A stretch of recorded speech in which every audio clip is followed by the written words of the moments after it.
Once again, to those of you who have just joined us, good morning. Good morning. Hello. Sanbonani. Dumalang. Lekai. Goeiemorgen. By a show of hands, how many of you, this is your first time coming to a tea session? First time? Let me see, first time, wow.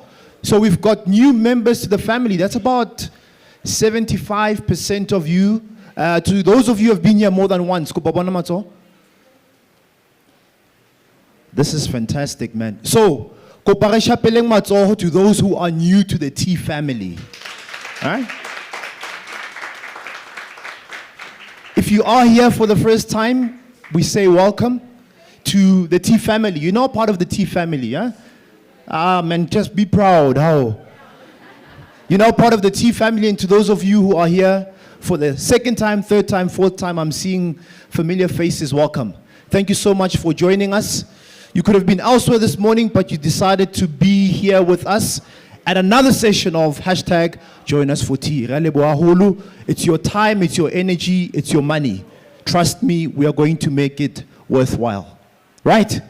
So give yourselves a round of applause for the fact that you are here and you've made that investment.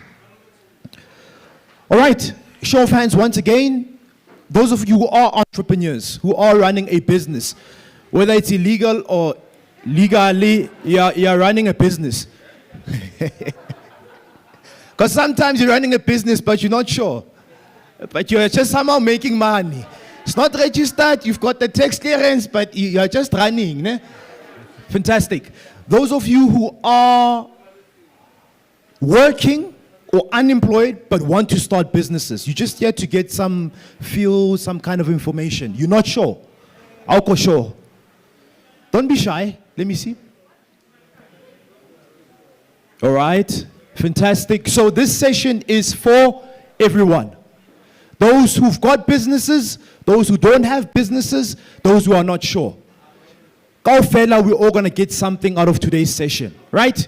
So one thing about tea is that we don't come to these sessions, tell you good things, prophesy over your life, and then you leave here with nothing. That's not what we're about. We are here to teach, right? We are here to learn. Clariang Skolo, textbooks out. Oh, the textbooks? Alatali the book. All right, your cell phones. Something to write on. Something to write on.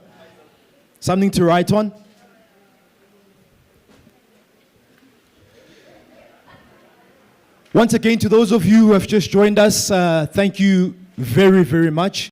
Welcome to another session of tea. The theme for today is my story, my heritage. My story, my heritage. How do you share an authentic story that leads to sale?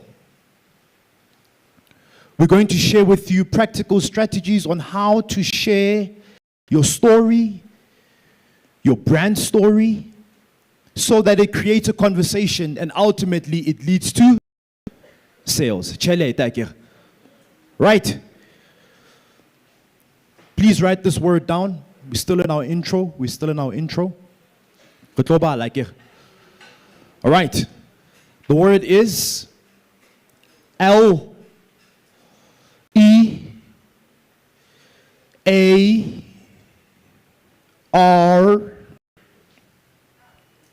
R. Askism. Nike R. R. N. L-E-A-R. N. All right. What's that word? Please, can we say it all together? What's the word? Can I have a bit more energy? What's the word? Is it learn or is it learn?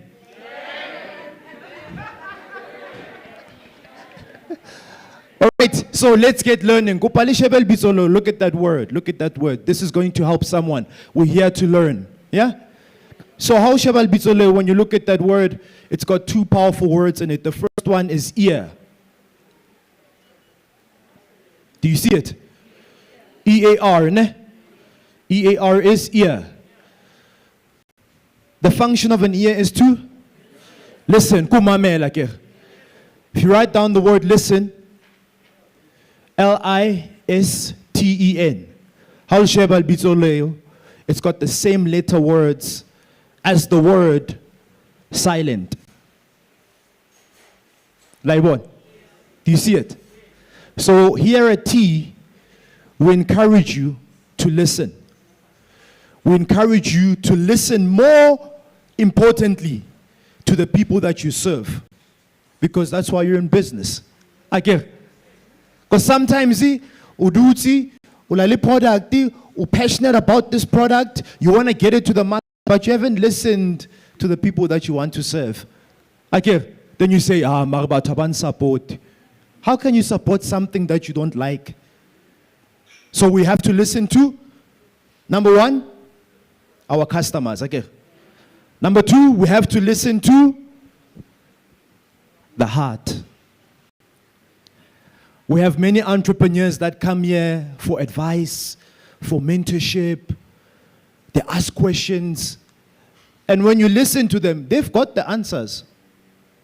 The answers are here. So you have to listen to your heart. Yeah? Trust your heart. Right? Otherwise, you'll never get started. And the second word is earn. In the word learn.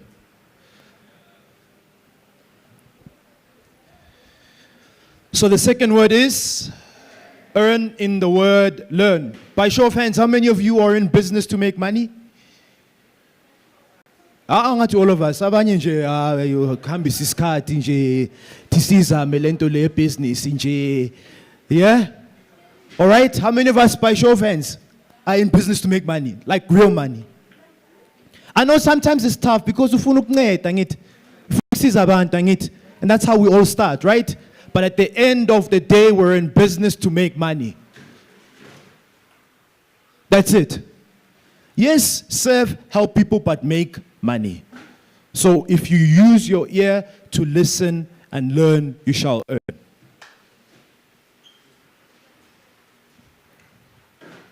You get it? That's the first word. The first word. Learn. Learn. Keep learning. Keep learning. Keep learning. Keep learning. Keep learning. Keep learning. Keep learning. All right. Let's get the show underway. I haven't introduced myself. Once again, to those of you who have just joined us, welcome to another session of hashtag Join Us for Tea. On the theme, my story, my heritage. Now my name is Busiso Joshua Mulimi. I am a graduate from the University of Pretoria in a Bachelor's of Commerce Business Management. I'm an entrepreneur. I've been an entrepreneur for the last 10 years. This is my 10th year. I'm an author of a book titled Work Through the Barriers to Success. This is my first book. My second book is coming out titled Secure the Bag. By a show of hands, how many of you have a problem with procrastination? Yeah? How many of you have a problem with procrastination? You've got these amazing ideas, ne? But you don't know where to start. How many of you would love to learn how to overcome procrastination? Can I see by a show of hands? Don't be shy, because this will help you. How many of you would pay 200 Rand to get strategies that will help you overcome procrastination? So go for the strategy to overcome procrastination for 200. How many of you would pay? Ungamisi isandla na uphethanga imali. Khuluma nabantu abanemali la. Business le. I'll pay, but angikho sure. One more time, how many of you would pay to get strategies to overcome procrastination? Come, stay with me, stay with me. All right, so, my brother, with me, I've got strategies that will help you overcome procrastination. The first strategy is to start small and start where you are. I've got more strategies for you in the book. This book's only going for 200. Would you like a copy? Thank you. I've made a sale. So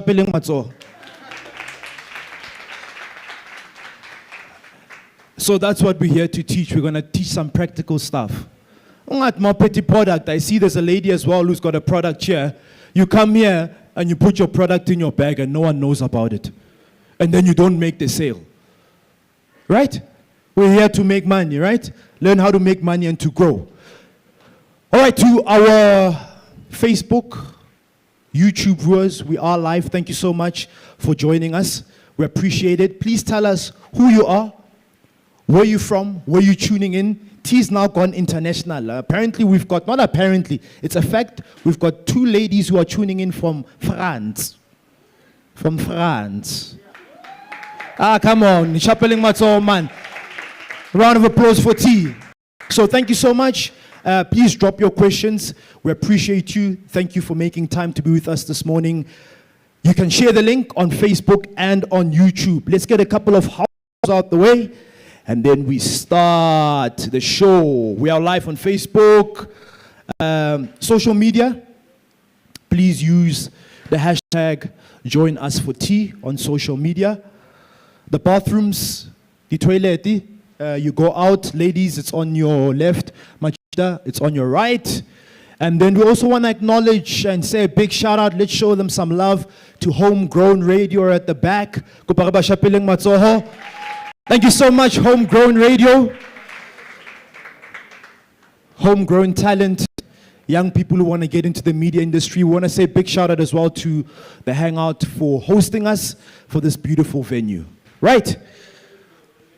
I'm going to call upon a member of T who's coming to tell us what T is about and why we're here. And one thing about T, for those of you who are here for the first time, we tell people we're not here at a funeral here. Here we're going to have fun, and while we're having fun, we're going to learn. And while angeti naki kena kontlunya hao ausi, hulali the rules, lali melawa ke. And if I don't stick to those rules, what do? It's either you don't allow me back or you kick me out. Okay? And our rule is that you must have energy. We show some love to people who come up on the stage. We learn and we have fun. It's all about energy, right? If you don't give the energy, then the speaker doesn't come up. So let's start. Our first speaker is a team member to tell us about what tea is, what's our style. Ladies and gentlemen, please show some love. Put your hands together for the one and only Sbusiso Chauke. Spuda? Yeah, let's show some love. Let's show some love. Let's show some love. All right, Spuda, over to you. Hi, good morning, everybody. Nice to see you.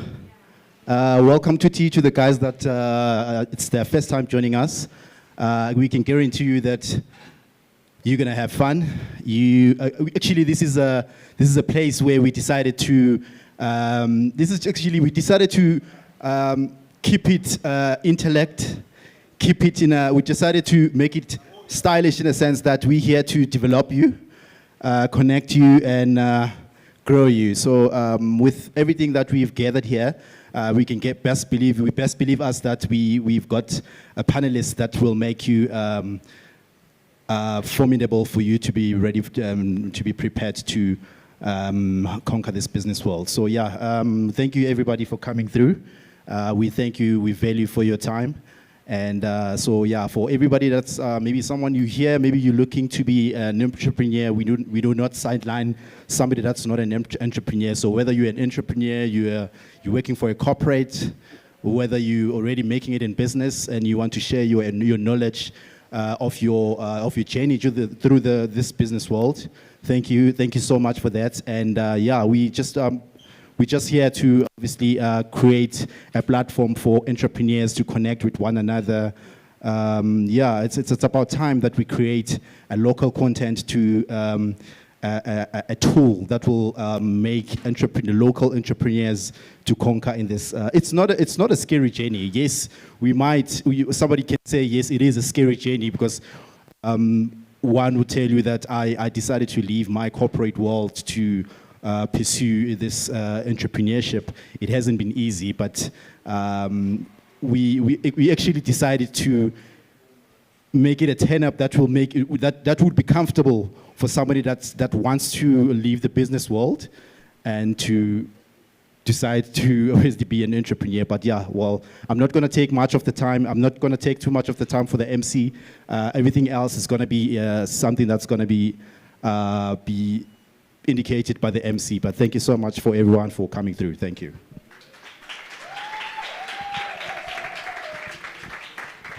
Danko. All right, once again, thank you so much, Sbuda. My story, my heritage. My story, my heritage. My story, my story. All right. I'm encouraging each and every single one of you to tell us your business story. So once again, those of you who've got businesses. So that's about, no, it's fine. Legal or low legal, it's okay. It's a business. So, those of you who have got businesses, I'm encouraging you, Yankela, please share your story on our social media platforms. You don't know who's on the platform. You don't know who's looking at that story. Why did you start your business? What is your business story? Please tag us so we can share your story. Thousands of people on our platforms, and we're giving you the opportunity to share your story so we can share your story with other stories and other people. Right? Can we do that? So please do tag us and include why and how did you start your business so we can share those stories on our social platforms. To our online family community, please also share those stories on our social platforms so that we can share with the rest of the community. All right. Moving on to our next item on our agenda. There is something called a pitching challenge. Yeah? That's what we're going to do now. By a show of hands, how many of you have once been asked to tell somebody about your business, about feel a stage, and then when you got on stage, yo, what that does it? We're here to help. We're here to help. How many of you have a fear of public speaking? Yeah? But constantly you're selling your business every day, ne? Sometimes motu arekisa business ya high I pitch ka confidence engwe. You've never seen the product but you buy into it. Remember this, entrepreneurs, and please write this down as we get on to our pitching challenge. Remember this. Never forget this. That a great idea that is poorly presented sounds like a poor idea. A great idea that is poorly presented sounds like a poor idea. Yeah, man, Buddha, hey, the idea le amentswembu man anyakutshela mphakathi lesi yayiphusha le idea le mangitshela ngayo ayikho ntswembu le idea le. But in your mind intswembu angithi. So how do you take it from your mind and put it on paper? Ideas. And at times when you go and pitch, you're going to pitch what? An idea. At times, you're going to pitch an idea. Right? So a great idea that is poorly presented sounds like a poor idea. We said to you, we are here to teach you. We are here to grow you. I'm going to call up randomly 5 people. So Puzaman, this is. Hey! I am going to randomly call up 5 people who are going to come on stage to come and pitch their businesses. And then we're going to have a winner that's going to walk away with a tea cap, that's going to walk away with a tea prize, t-shirt, that's going to walk away with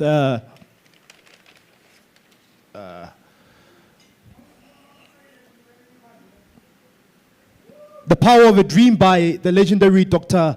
Billy Selekani, a legend by the name of Spusiso Mulimi. And then there's a book called Born to Leave a Legacy. That's the prize that we have. So, and show them some love. This is random. Man. You think that by clapping hands I will choose you.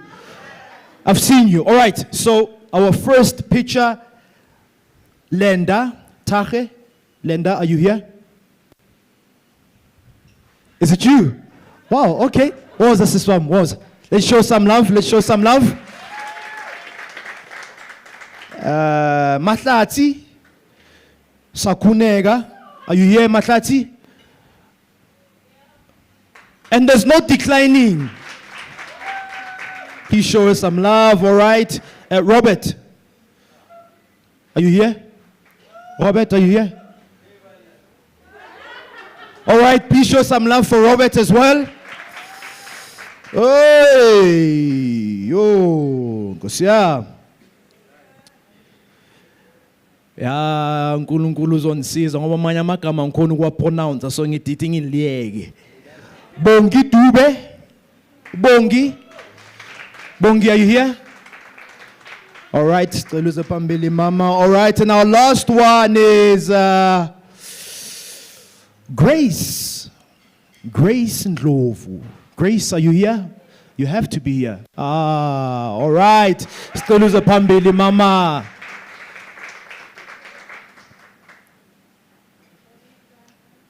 Na imshaleni izandla. We show some love. Hashtag join us for tea. Okay, so you're like, but you are throwing us in the deep end. Yeah? Elevator picture, elevator. This is the person you've always wanted to meet. Manje, you want to say some things, but you're not sure. At tea, we help you with structure. We help you with structure. So I'm not throwing you in the deep end. Unfortunately for you, you're going to have to listen. Nah. And I'm helping you as well. Every single time, more picture. Every single time you pitch. Every single time you pitch. I'm not telling you because I've heard it. I'm telling you because I've experienced it. I've been in business for 10 years. These are the questions that your pitch must answer. Write these 4 questions down. When you are pitching, answer these 4 questions. Question number 1. What problem are you solving? What problem are you solving? We're in business to serve. We're in business to help people. What problem are you solving? All right? Question number 2. What is your USP? USP is a unique selling point. So what sets you apart? Like, what's so special about your business? Because you're not the only one, right? Khona abanye futhi abathengisa amakhekhe. Khona abanye futhi who are in music and entertainment. Khona abanye futhi who are running the very same business that you're running. Remember, it's a competition. So, but what's your unique selling point? Why you? And this is where things like clientele comes in. Who have you worked with? Sometimes, I've young people pitching, and I've worked with these people. That speaks volume because you're saying that you are credible, right? What's your unique selling point? Question number 3. What do you need?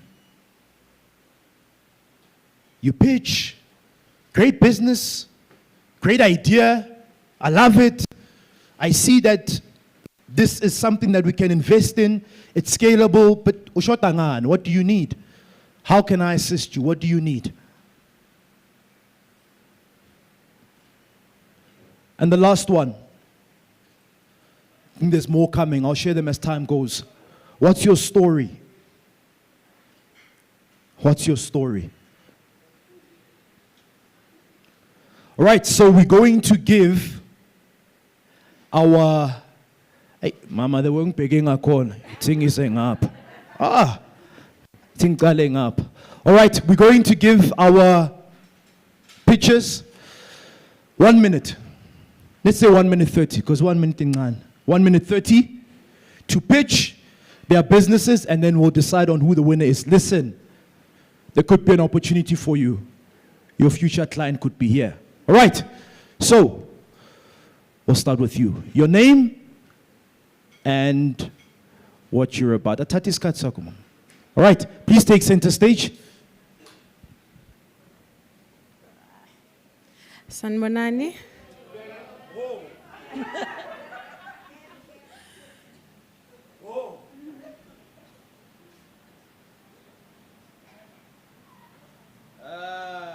Stopwatch. All right. And your time starts in 3, 2, 1. You can pitch. Sanbonani. We come from Sanbonani Brands. Okay. We come from Sanbonani Brands. We deal with clothing, and we have a shoe wash, and we'll be launching a food joint in next month. What we focus on is personalized printing and we focus on printing, and then we do issue wash to anyone who's around Tembisa. What we do, we collect and deliver the shoes based on where you are. But if you are not around Tembisa, we charge a fee for collection and delivery. Food joint here too will be starting on the 5th of November. What we want to do, we want to bring back the real kasi reason why we started ukudla in the first place. So we are trying to bring back Leon to kasi vibes. What we need funding in terms of marketing yetu. We need funding in terms of being groomed by someone who's already in the industry and can help us grow and rectify our mistakes as we learn as a company. Okay, we have a Facebook page. At the moment, we are under EJ Poet, which is part of our brand as well. We do poetry, we groom abantwana who want to do poetry and art. So you can find us on J Poet Facebook. Yeah. All right. Siyabonga kakhulu. Please, one more time, a round of applause. So I picked up, we collect and deliver. Tagline. Mahala, awang patal. But I think that's what you need to emphasize, because I see a lot that collect but don't really deliver. That's your unique selling point. Sizaguwe, we collect, we do what we have to do, we deliver. And that's what you need to keep hitting at. All right, fantastic. My brother?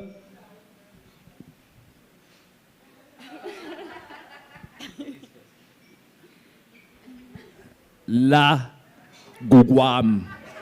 La gugwati. Agna ladies first. There was a ladies first. Time, brother. Let's go. All right, and your pitching starts in 3, 2, 1. Dumela. Amandla. Awethu. Uzayithola kanjani? Uhlele khoneni. Uzayithola kanjani? Okay, Dumelang. My name is Robbie Silukela. There quite a lot, and some they are still in place. Okay, I'll start with the one of an NPC, whereby I want to open up a company, and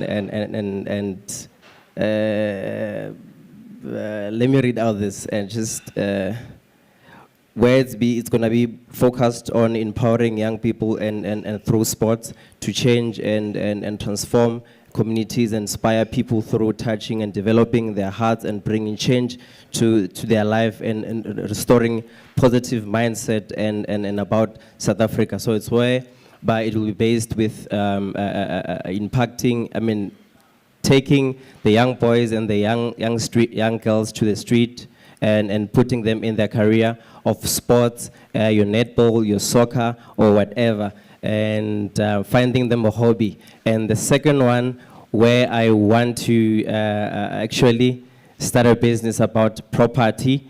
And the third one is about,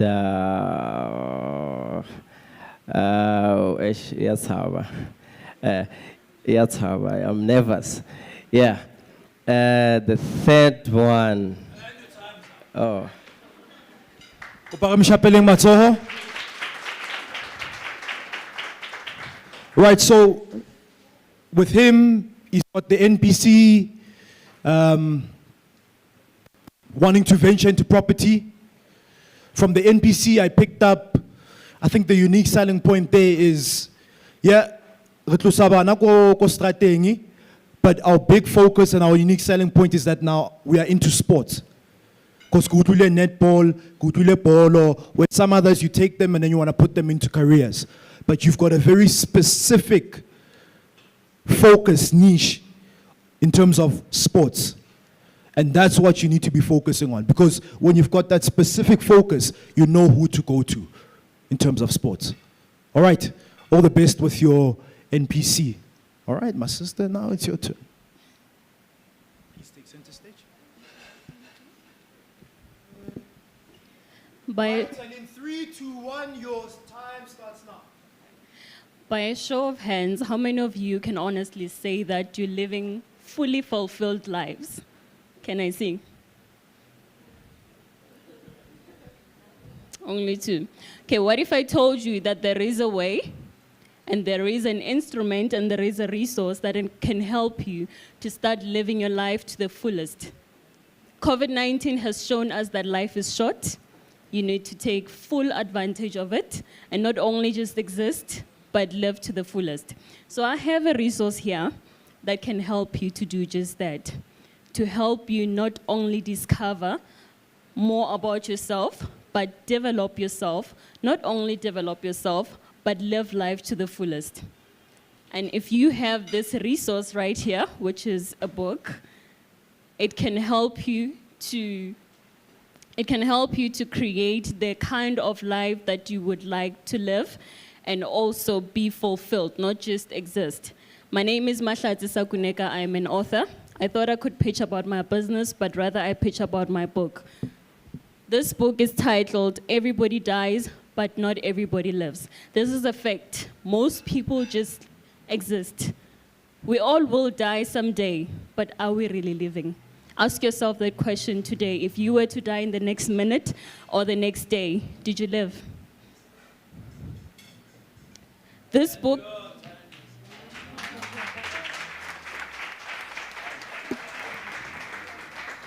Well done. Kupakashapeleng Mahlatsi Matsoho. So, the book, Everyone Dies, but Nobody Lives.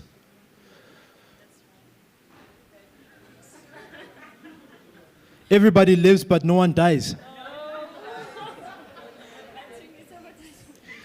A winning approach to a more fulfilled lifestyle. This book is available for how much?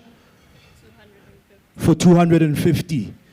And this book doesn't just come with the book. It comes with a signature from the author. It comes with a picture from the author. And it also comes with a 5-minute mentorship session from the author. Those are all part of the 250. Angeke uyithole elsewhere. Make sure you get a copy of this book. Thank you, Mahlatsi. All right, our 4th picture. And your time starts in 3, 2, 1. Over to you, my sister. Morning, everyone. My name is Linda Tache, and I'm a co-founder of a company called Presa Mama. It's a cleaning and construction company that started in 2019. We are still a startup company, but because we've worked with companies like MNT Projects, we've worked with companies like Tiba Academy. So we do construction mainly, and like we do everything, guys. And one of our selling points is that we also do the work. We can also reviet highly if needs be. So we also do after construction cleaning, like if you are the room, you can call us. We do cleaning from windows, your walls, We also do like the domestic cleaning whereby people can call us for house cleanings and window cleanings. We also do corporate cleaning, and yeah, that's about it. And one of our selling point, like we are unique, we use your ordinary guys, ba mo locationing, ba ba etsang di-tile, ba ba etsang, we use everyone who can actually do the job. So that's one of our selling points. Thank you. Thank you so much. All right.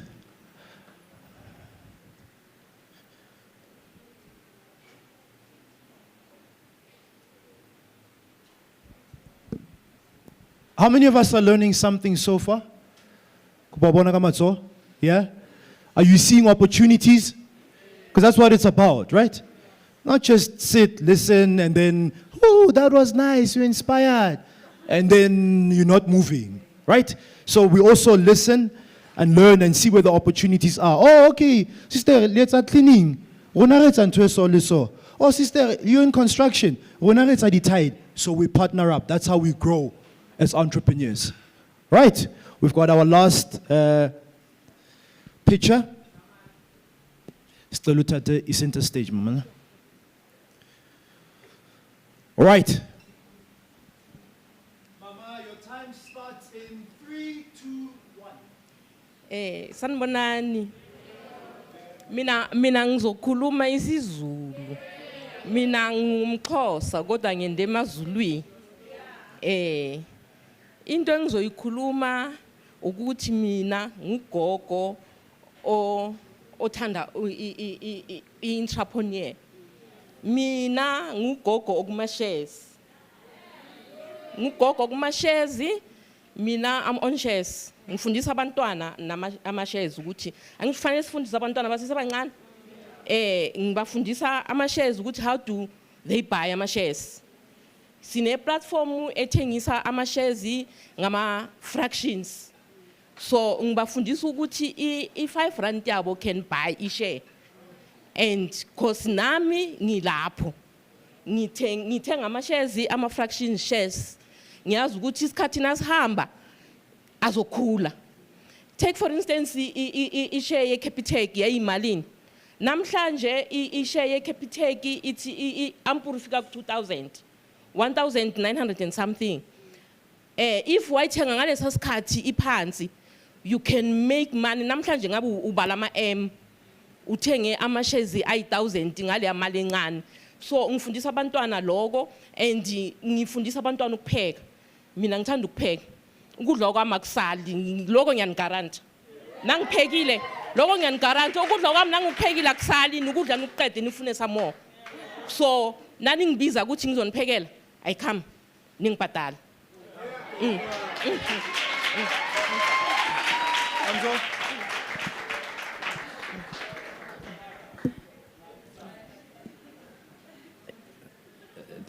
Sanitize, replace. I think it bakes the pants. Miss. Yes. Okay.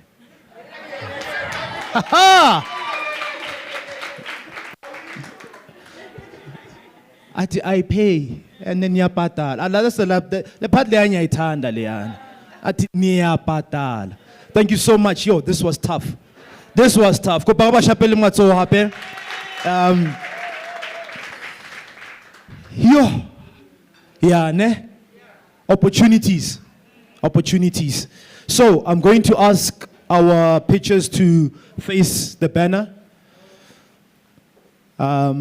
I know who my winner is, but it's not fair for me to just choose by myself. Okay.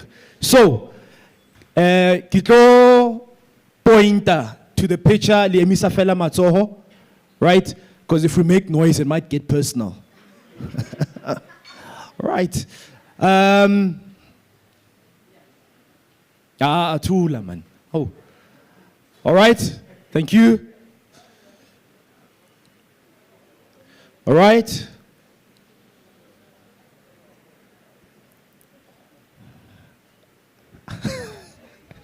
No hands. This guy.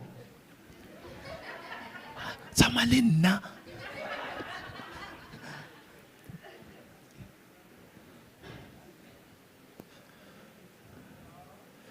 All right, so we have a winner for our pitching session. Once again, we said that the winner walks away with amazing prizes, and we will give them those prizes. But more than anything else, I think just the fact that you've come up, I'll be with you. The fact that you've come up and you've pitched your business, it takes a lot of courage. Being here is not easy. So I think we need to show some love to our pitch, Chapeling Matso, once again. Come on, a bit more love, a bit more love, a bit more love. Well done to our pitchers. All right, we have a winner. Kopa drum roll. Drum roll, drum roll, drum roll, drum roll, drum roll. The winner for our pitching session on the theme My Story, My Heritage is the one and only. The one and only. Thank you so much. Koko, we voted, they voted, we voted because you deserve it. You are our winner. To the other pitchers, well done. Keep pitching, keep learning. You please have a seat. Please have a seat. Now, when we win, I think in our 6 years of existence, this year is 6 years, we've traveled to Durban, we've done Cape Town, we've done Limpopo, we've done Soweto, we've done Tembisa. In the 6 years that I've been part of T, I've never seen someone this age at T. And the big thing that I've taken out here is that you never stop learning. You never stop learning. So siyabonga kakhulu gogo. Your prize.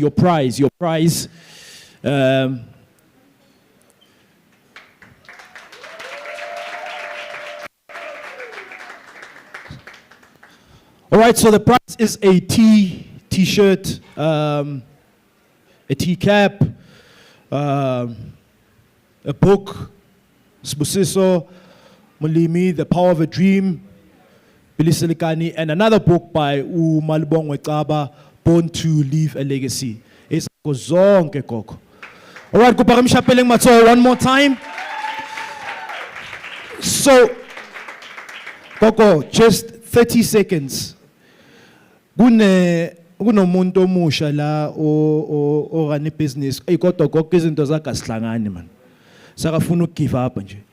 30 seconds. Ungathini kuye ukumkhuthaza ukuthi angalahli ithemba.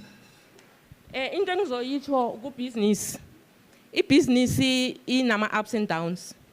Nasifunda i-business ithi inama loss and profits. Ungathi naku-loss bese uya-give up. So ngoba i-business ukuthi uzukhuphuke kufuneka ulwe.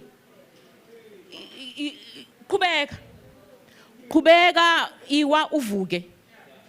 iwa uvuke uzogcina akunamuntu webusiness ophumelele at the same time. Umuntu webusiness uwile wavuka esinsikhathi 10 times ngoba enepassion yalento afuna ukuyenza uzoqhubeka nayo. Yingakho namhlanje mina ngingaka ngisaqhubeka because ukube ngayiqala ngisesemncane lento ngiqale 3 years back. So into esho khona njengoba bekatsho umphathi ukuthi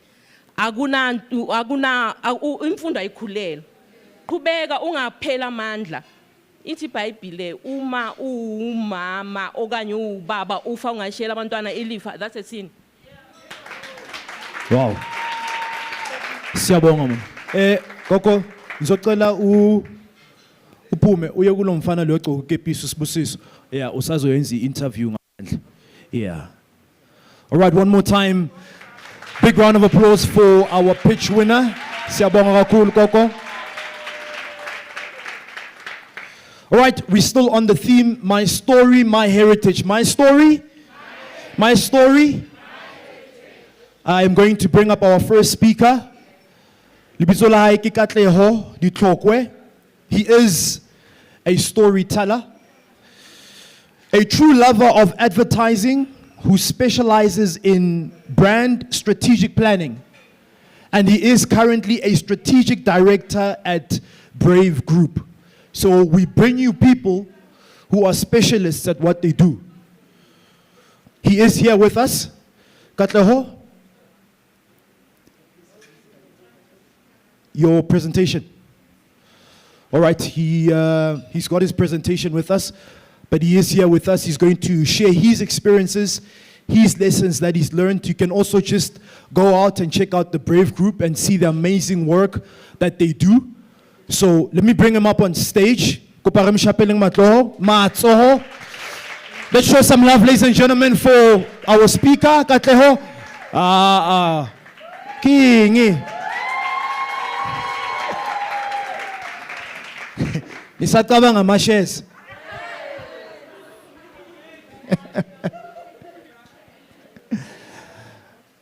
All right, he is busy setting up. Once again, Kyalikopa, this is an opportunity. It's actually going to help some of you. And nizohlangana nami one day, or nihlangane with one of the team members, Niti Siyabong, because we're giving you an opportunity to share your story on our platforms. Who are you? Why did you start your business? What are you about? And then we share it with the thousands of other people that follow the platform. Someone sees your story and they want to connect with you. So please, share your story. Share your story on our platforms. We'll share your story with other stories and other people. Siyanicela. All right? Set up. All right. My brother said it's fine. Over to you, my man. Hi, everyone. My name is Katleho Ditlhokwe. I'm all the way from Mahikeng. Anyone from Northwest? Representing Bokoni Bophirima. And by a show of hands, who loves advertising here? Who loves adverts? Don't lie to me. I know you skip them more YouTube. Every 5 seconds you skip. So don't lie to me. I think my intent today is to make you fall in love with advertising. I'm an advertiser. I work as a strategic planner. You might be wondering what a strategic planner is. I'm here with my nephew. He was asking me, I was having a braai with my industry friends last night. He was exposed to copywriters, art directors, production people. And it's like, pretty much everything starts with us. When it comes from project management, account management, they give it to a strategist. I was driving with him on the highway, and I just picked a random car, Honda. And I'm like, before you make a billboard ad, a TVC ad about this car, someone has to tell you the vision behind, what makes it stand out. That's a strategist. We get to a point where we have something that we call an insight. Before you brief a creative, before a creative can craft a piece of creative, they have to anchor it on an insight. What's an insight? It's a human tension. It's that aha moment when someone reveals something. Today, you might be walking away out of this event and being like, it was so insightful, but you cannot put it in a sentence. Why? Because you've learned something. So an insight is a deep understanding into something. When you see it in a creative ad, you won't be able to tell what an insight is. All you're getting away is what's being sold. But it started with what we call an insight. And I love the elevator pitches. You know, I'm trying to fill the time now, so that they can work the IT there. At Brave Group, we've got something we call the Next Brave philosophy. We pitch every month. Many people think that marketing departments of big corporates, they make ads. No. Ads are made by advertising agencies. Advertising agencies, they have to pitch at those corporates. So almost every month, I have to pitch at a Standard Bank, an Absa, a Momentum, a BMW. We compete with other agencies. The winning agency is the one that wins the pitch. We've got a simple philosophy. I can share it with you. We call it the Next Brave Action. What the Next Brave Action is when we are pitching, always define your goal. If you were to put your goal in a tweet, don't say too many things. With your business, what are you trying to achieve? One sentence sometimes. Put it your line there. Once you've defined your goal, we say remove uncertainty or find the enemy. What is finding the enemy? It's the stumbling block that stands in your way of achieving your goal. Someone was selling a book here. It's like, we are selling a fulfilled life. If we could, let's do this.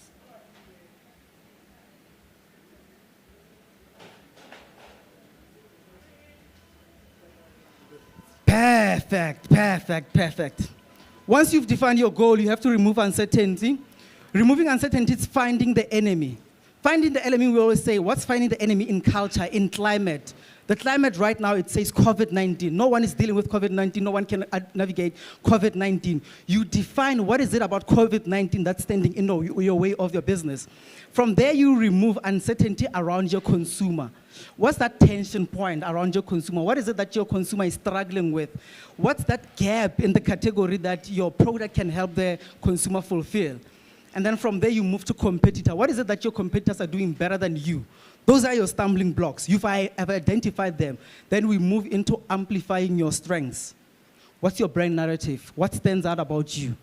Sometimes you have to dig deep to find that thing.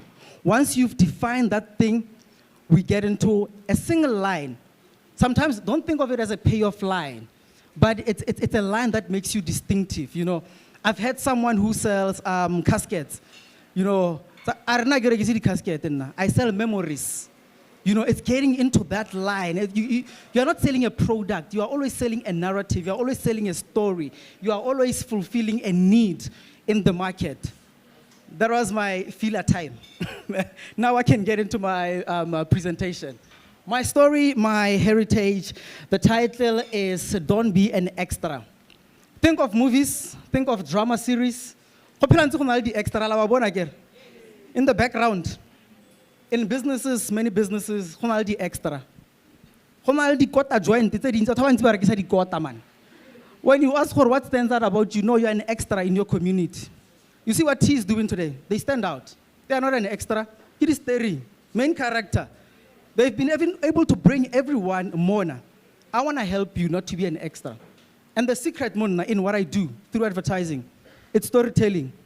I'm sure you've seen many ads, retail ads. You show a product, you show a price, that's it. No, I don't like that. It's still very important in what you do. There's a model we use in advertising, Hero Hub Hygiene. What's your hero narrative? What's that story? Moki Apple. Before Eddie Fela, Ellen Gray, Ellen Gray, insurance, black and white, a touch of red. You already know, before the ad ends, you already know. Nando's before logo, you already know. That is Nando's. That's your hero. That's what stands out about you. Your hygiene is how you engage people on social media. We're going to put out a social media post there. We're going to ask people to comment, and then your hygiene, it's selling. But what many people leave out, it's the hero content. I want to teach you about the hero content. And when I'm saying don't be an extra and pay attention to storytelling, I picked a random video on YouTube. Please have a look. I'm going to play it maybe for 30 seconds.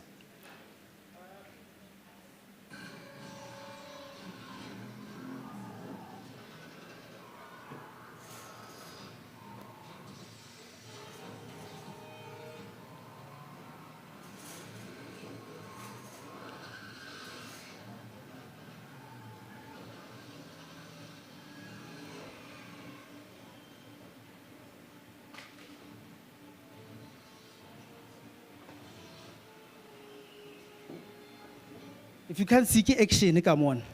Khudi koloi, go just tunya. Batho bawa 2, 3, 4, 5, 6.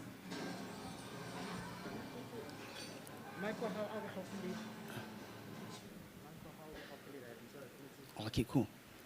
I counted 6 people who got shot. Someone got injured, someone died. We don't care about that person. Why? How does the story say? We don't know who that person is. Who do we care about? Steri. Chabella Gomorrah, Langa passed away recently. Hey, people are crying, eh? I went on to Twitter. Some people real tears. Why? Because you know his story. You have fell in love with this character. Have you defined the narrative for your brand? Do you have a story for your brand? So extra. If you haven't, or extra. If you're not telling your story, or extra. So I want to tell you my story. I want to start by telling you my story so that I don't become an extra today.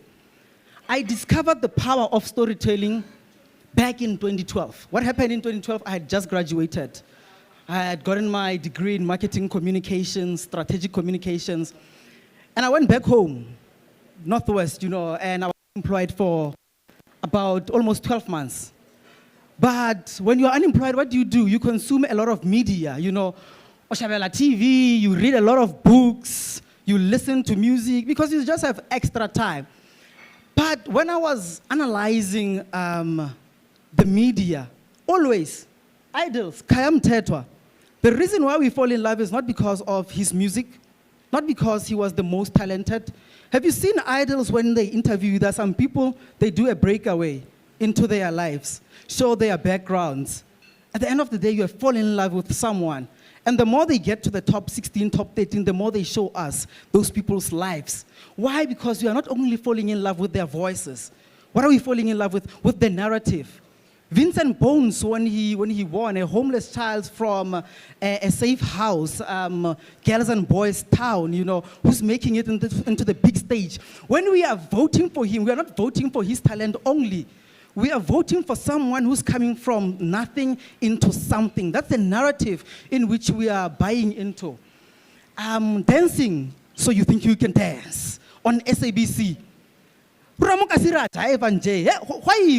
When you go into a big stage, these people are always telling a narrative through what?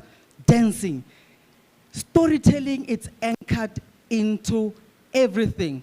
My favorite ad, for many, many years I was not drinking. I think I started drinking alcohol only 2 years ago. But I was in love with bells. When someone contributed in my life, I used to buy them a bottle of bells. Because of that payoff line, when someone does great, we say, give this man a bells, give this lady a bells. But I fell in love with the story. The ad that I'm showing here, it's a guy who, you remember that ad, The Search, it was called The Search. It's this guy is going around South Africa looking for a car and he struggles to find it. But at the end, he finds this car. He buys it, he takes it to his family. He takes the car keys, gives them to a dad, and it's like, Dad, this is the car that you sold.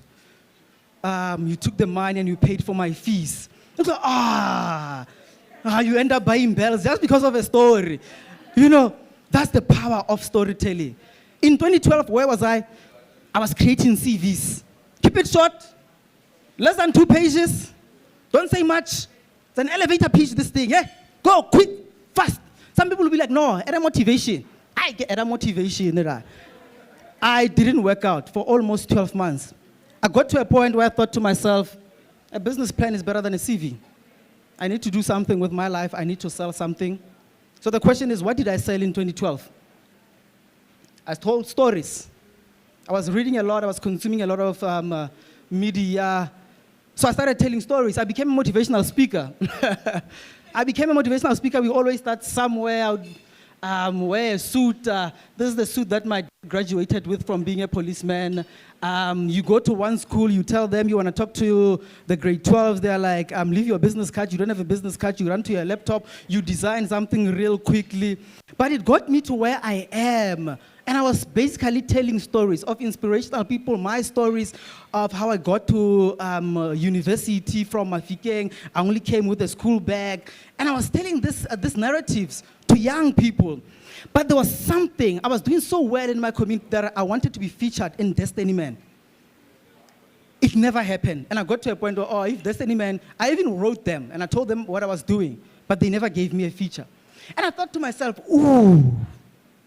maybe I can create my own magazine. Maybe my CV can still be my own magazine. I still wanted to join the advertising industry. Like I said, I love ads. I'm passionate about ads. I took this concept, I went on PowerPoint, and I designed this cover. Took my small phone, took a picture, and I'm like, Curriculum Vitae is the name.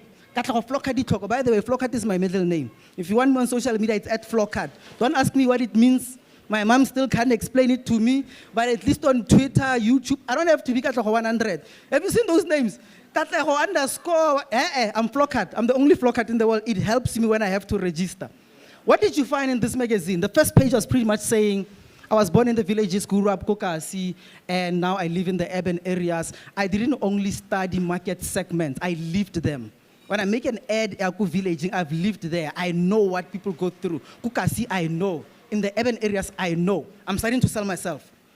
And then I knew in the interview they were going to ask me, Why marketing? And I told a story of how I grew up with tech shop in the village. We used to own a tech shop.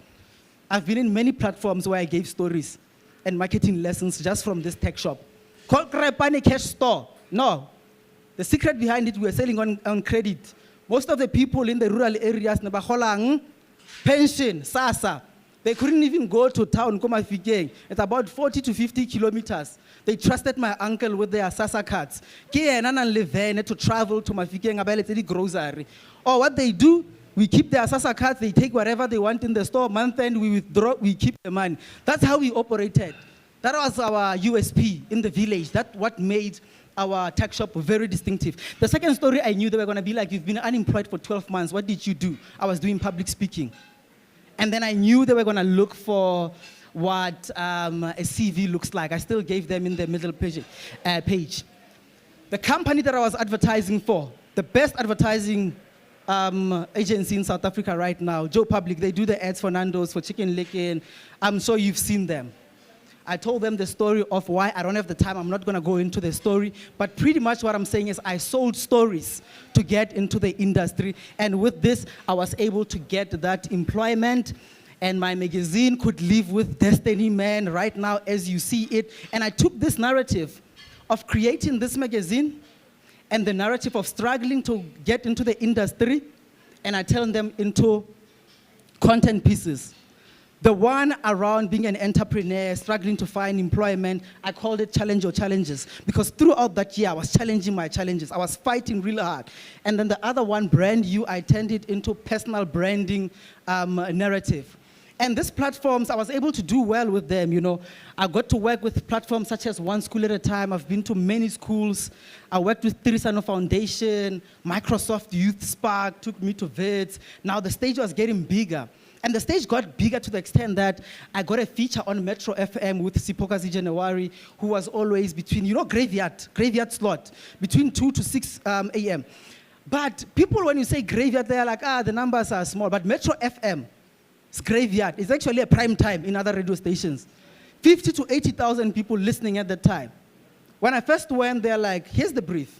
This is people on a Saturday traveling to funerals.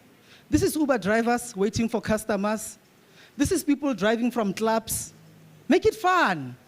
You don't know what your motivation is, make it fun. Sometimes they would give me 5 minutes, 10 minutes, 2 minutes. What did I share in this platform? Storytelling. But not to be an extra. Storytelling is storytelling. You should not be conventional all the time. Try to be distinctive. Try to find things that's gonna stand out. So when they told me the people who listen into Metro FM around this time, I needed music for the people driving from the clubs. I don't want to bore them. But I wanted to, my tone also to be empathetic, because it's people driving to funerals. You see, it was a lot of people. And then on YouTube, I saw this guy doing slam poetry with music in the background. And then I remember, I'm going to show you one example. Remember when the Karabo and Sandile saga happened? When Medat, the lady, at least I think justice has been served. When that story broke out, one thing about me, I just don't like sharing stories for the sake of telling stories. If the country is mourning someone, create your narrative around that.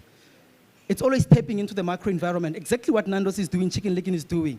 They look what's happening, and then when it's topical, they hit right. It's not just a story. So what I did that day, went to Metro FM, I wanted to have a comment. We were all sad around that time. Played the background music. Here's the platform, 2 minutes, 3 minutes, do whatever you want, motivate the nation. Metro FM is national. Get to the studio, I start. Bosetlhogo jwa lefatshe, bona jaaka bo tuka ditlhase. Ke nervous, lampon. Ke nervous, and I forgot my words. Bosetlhogo jwa lefatshe, bona jaaka bo tlola ditlhase. Just look at the increase in the purchase ya makase. Every weekend there's a funeral ko Kasi. You asked what happened. Gate monna boleile mosadi. Kana na kitse mosadi ele khalase. How sad that social media is trending with bad news. The minute they say all men are trash, we exclude ourselves and we refer to the next dude. Mjita, it was exciting when you told me that she's all you're thinking about.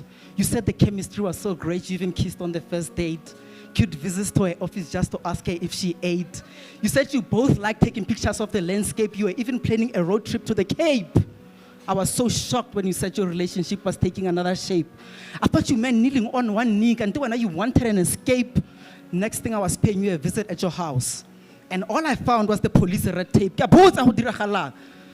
we are arresting this man for murder and rape. Eish.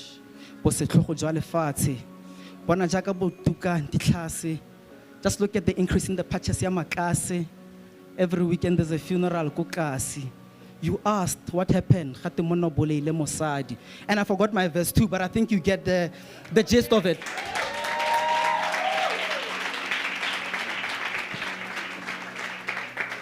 I just told you a story. It's a GBV. I could have gotten there, Majita, let's go, it's already. We always hear that. And Majita is still going to do it, you know. But I wanted to hit home. And I said it as if I'm telling it to a friend who always used to tell me about the relationship. Because what's happening? It's our friends who are doing these things, Majid. And that's why I put it in that platform. And then I got into the industry. I was still doing my public speaking on the side. When I got into the industry, before I became a brand strategist, I became a media strategist. I was the one deciding where the ads are going to appear. When you work with media, you work with a lot of numbers. So I started telling stories using what? Numbers. Pretty much, how do you tell a story using numbers? You can be like, so many people listen to YFM, you want to sell condoms. I used to sell Lovers Plus and Trust. Let's put the advert there, like, why? You know when they like share a day in the life of someone, and then you share the day or the week in the life of someone, but using numbers. That's what I used to do with media.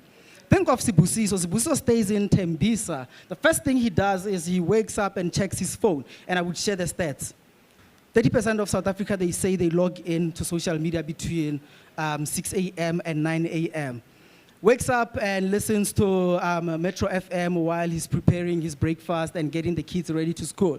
Why? Because by Metro FM around that target market. You get what I'm saying? From there, he gets into a taxi and listens to what the taxi driver is playing in the radio. What's the taxi driver playing? Ukhozi FM. And I would share the numbers of how many people listen to Ukhozi FM. Around lunchtime, works at Hyde Park in an advertising agency, Ronaldi magazine at reception. So he reads a YMAG. You get what I'm saying? So I'm using data. But I got bored, you know. And after 4 years, I left media because I wanted to be a brand strategist, you know, to almost like give brands a vision of how to tell these stories. So I'm running out of time. I'm going to compromise the Q&A. I'm still going to be around. If you've got questions, you can come ask me. But I want to use that into the second chapter. I want to give you almost like the theory behind storytelling that we use in advertising. When I used my time at the beginning, I said, everything starts with an insight. It's that deep understanding about the market that you are targeting. So in the industry, there's a big debate around, is an insight a revelation or a realization? It's technical. I'm going to break it down for you. When we say it's either a revelation or a realization, when I'm saying I'm going to break it down, I'm going to show you examples because I don't want to get too technical with you. I'm going to show you an advert where we used a revelation insight. What's a revelation? It's I'm telling you something that's not public knowledge. But when you hear it like, this is an ad we did for Jungle Oats. I'm not going to own all these ads. Some of them I had a big influence. Some of them I was still an intern. But all I'm going to show you is the work that I've worked on. It's my portfolio. This one, we're selling Jungle Oats. What makes Jungle Oats different than other brands out there? It's got beta-glucan. It's got fiber that's got beta-glucan. That's a revelation. Who knows what a beta-glucan is? Beta-glucan, when you eat it consistently, it's good for your heart, lowers cholesterol. That's why when you see the tagline at Jungle, it do life with heart, because that beta-glucan is good for your heart. So we want to tell South Africa what beta-glucan is, and we came up with this ad. What's beta-glucan?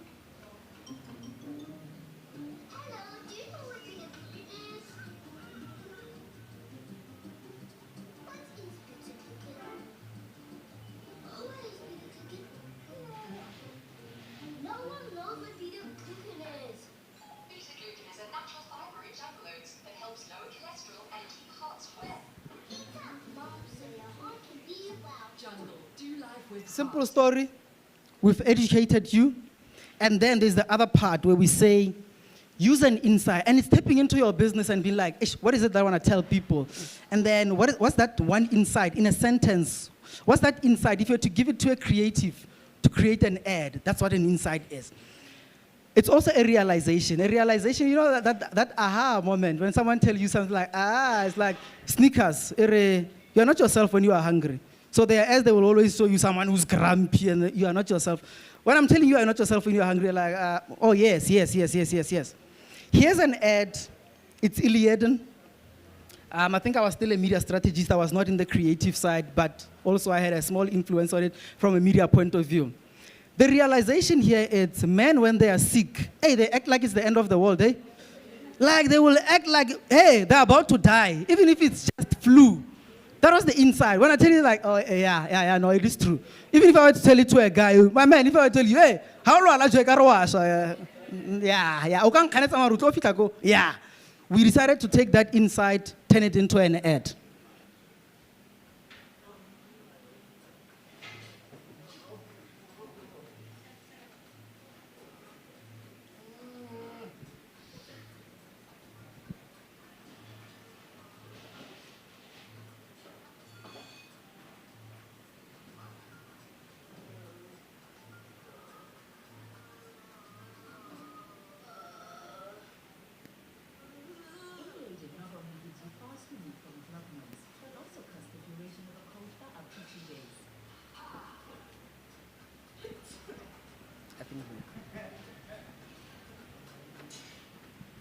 Anyway, I know the sound is, but I think you are getting the nuggets.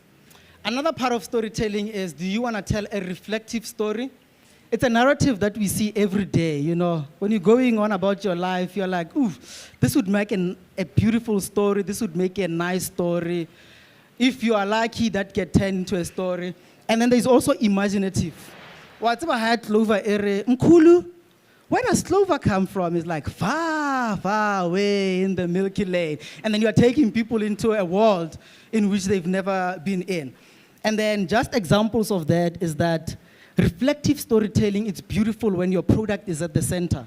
It's not just a matter of telling a story, it's like, product at the end. There was a criticism around the chicken brand a couple of years ago that we remembered the ads, but we didn't remember the product that was being sold. So only when you make your product center stage, that's when the narrative becomes beautiful. We don't just want to remember the story, we also want to remember your product. I think a brand that made me who I am, a brand that I invested so much of my years in, and it taught me everything I have to know. It's Jet. This is a beautiful ad that we made. One thing about this ad, it shows that we understand our market. It shows that we understand who we are talking to, you know. And Jet used to be very retail. Come up with a jingle, show a nice model dancing, price. We took it away from that because Ackermans was doing that, Pep was doing that. We started telling brand stories that people would love with emotive messaging and the product at the center of everything. Why did we do that? Because people are not buying prices, they are buying clothes. But with Jet, what we're doing is really ridiculous. You are wearing a nice jean, hey, kela 20 rand tayele. So you decided, no man, we are degrading people to show that we get our market. Let's tell stories that represent them. And this is an ad that I really, really, really love.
And then just a tagline, our clothes, they do speak for themselves, you know, that's it.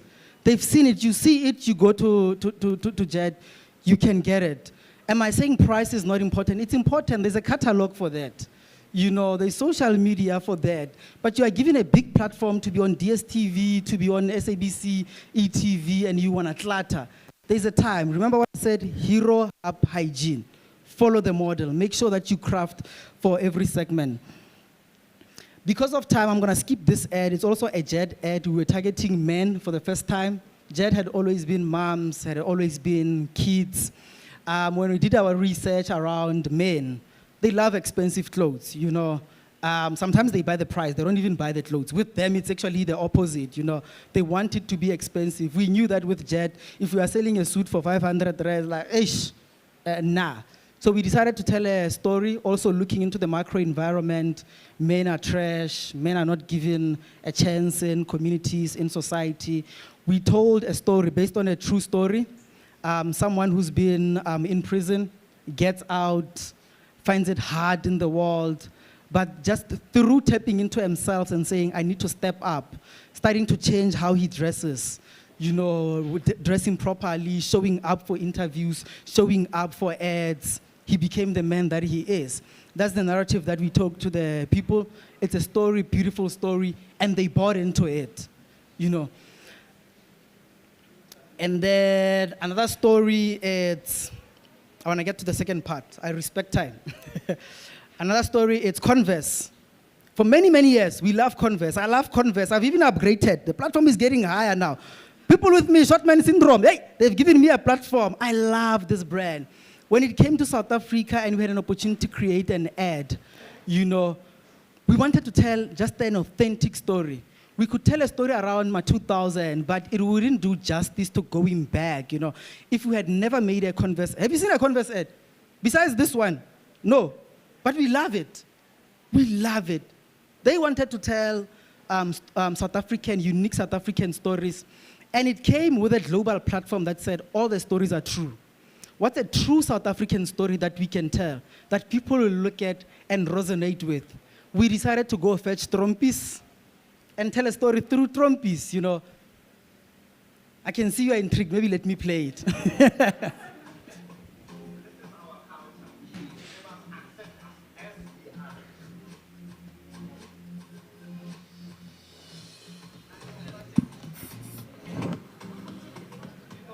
Was the first one to wear suits and tux.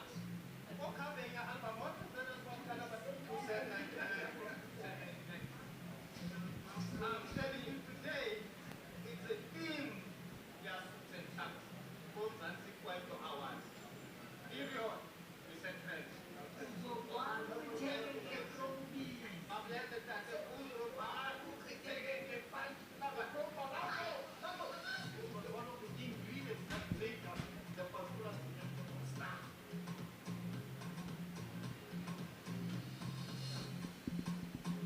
If you missed it, pretty much is the story that we wanted to leverage. They are the first ones to wear suits and chucks to an awards show. Today, it's something that we all see and we think, it's a norm. They started it, and that's the story that we wanted to tell. Sometimes you've seen a story of someone, a celebrity, so many times. It's how you tell it. My favorite is Elton John. He's an international singer. I don't expect a lot of you to know him. It was a Glenn Lewis Christmas ad. He's an elderly man now. I don't know, I think he's still alive. They show him in his elderly age performing an iconic song. They go into his 50s, his 40s, his 30s as a toddler. And then to a point where the parents bought him his first piano and be like, this is where it started. You can come buy your Christmas gift with us because you'll never know where it's gonna take. We know this celebrity, how the story is told. That's what's distinctive. And then imaginative. I'm sure you've seen this ad. It's a Momentum ad about a giant. Might confuse a few people. But imaginative, if we took a story that's not an everyday story, you don't get to see a giant every day. But pretty much with this ad, Momentum enables success. Their payoff line, it's here for your journey to success. But for you on your journey to success, you always need advice. We believe that everyone has the innate ability to be powerful in your own right. can be a multimillionaire, you can be a billionaire. To get to that point, you will need someone to accelerate your momentum on a journey to success. This story pretty much, if you're gonna look at it, here's a giant, very unique, very special, not an everyday person, which means he's unique, he's got the innate ability to be powerful. But because he's different, he feels like an outsider. Throughout this story, there's a lady who's observing him and then gives him advice to then realize his potential to be unstoppable. That lady with the red hair, because momentum is red, represent momentum. To say with our advisors, financial advisors, our broker, we will hold your hand, we will advise you on your journey to success. It's still flighting on TV, looking at the time, I'm gonna skip it. But that's just imaginative. I've got the last chapter, I'm gonna skip it because I'm left with 1 minute. But the other one is sometimes you've got so many stories that you wanna tell. You wanna take all these stories and then put them into a single story. This is my favorite ad that I've ever worked on. It's a Sowetan ad, was flighting last year. I think we might have an opportunity to flight it again this year. Pretty much, print was dying because of COVID-19. People are moving into digital, and within digital, so much competition, right? How do we take a brand and tell a story of progress? Why progress? Because Sowetan was there since apartheid. It gave us the knowledge. Knowledge comes from what? From the news. And we came up with this insight that when you know your world, you will know your place. You will know your place in terms of where you fit in. Exactly. Just that insight. When you know your world, we wanted to tell stories of the people in South Africa that have inspired us to progress. Multi-stories, I love this. The concept is know your place. Why know your place? Know your place is a concept that has always oppressed us. When I'm like, you know your place. You know, I'm putting you in your place. But when I'm saying know your place in the world, I'm also saying to you, know where you fit in. We decided to take that negative and turn it into a positive of know where you fit in society. And we came up with this ad.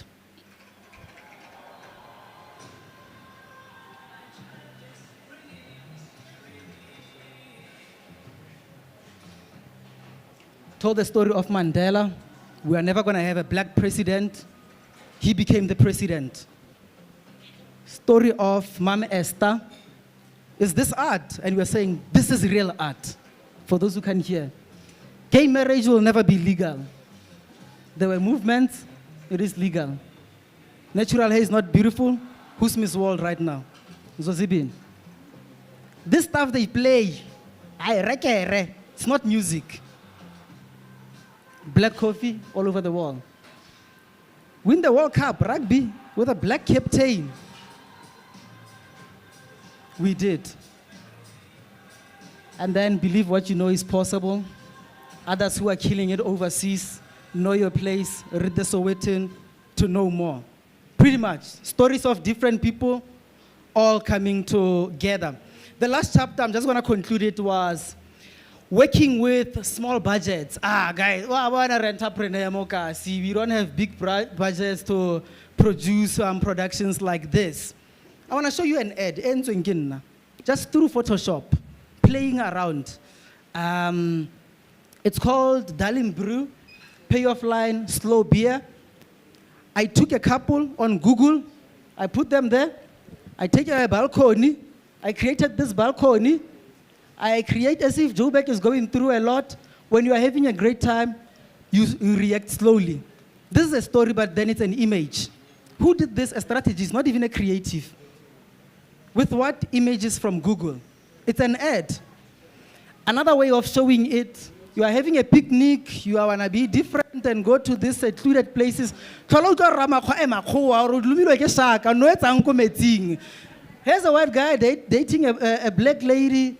There's a lion coming there. When you are having great time, you react slowly. Who did this? Me. I'm not even a creative. You can do it with your small budget. Under COVID-19, I started opening TikTok. I think I'm sitting on about 10,000. I'm using TikTok to explore. Before I present these concepts to clients, I try to create my own ads on TikTok. People think I'm on TikTok to ridicule myself, but it's actually where I experiment.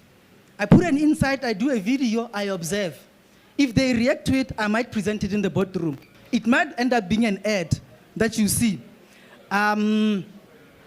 Where's our MC? Can you give me 2 minutes?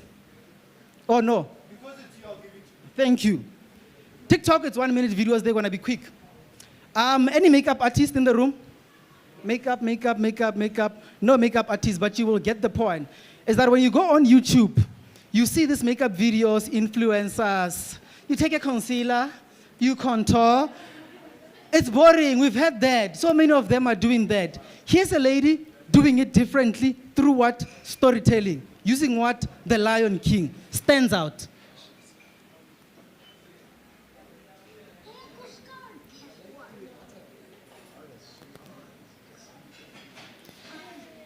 You cannot hear. It's a skit from The Lion King when Simba was talking to Scar. But while this is all happening, she's doing the makeup. She has to model it as Scar. But it's that scene where Scar wants Simba to go to the hyenas because wants Simba dead. That's what's playing in the background here.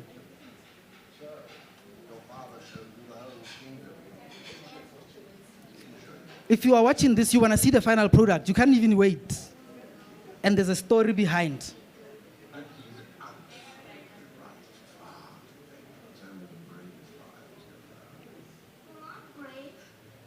What's up? Why not?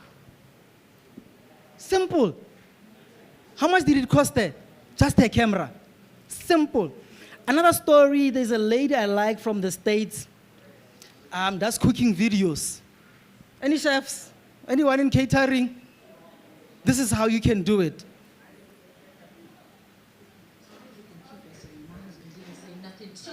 If you cannot hear, my husband pissed me off. I started chopping onions.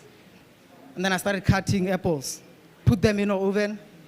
At least they cut me down. And then she said something that pissed me off. And then I started rubbing salt. This is a story.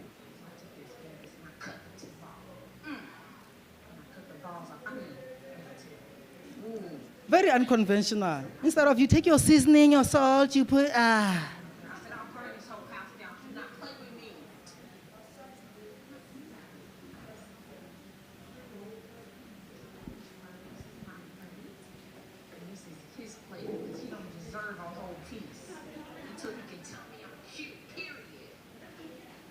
Okay, cool. And then the last video, it's mine. I'm not gonna play it, but here it's just what I'm doing. It's a knickknacks. Let me not tell you. Let me tell what the insight is. You know that moment when you think you are cooking, you've been watching TV, having a good time maybe with your wine, and then as you're about to go open the oven, you realize that you never switched the oven on. Eish! I said an insight, it's what? It's the aha moment. It's that. You can make an ad out of that. This is what I was doing with this TikTok video.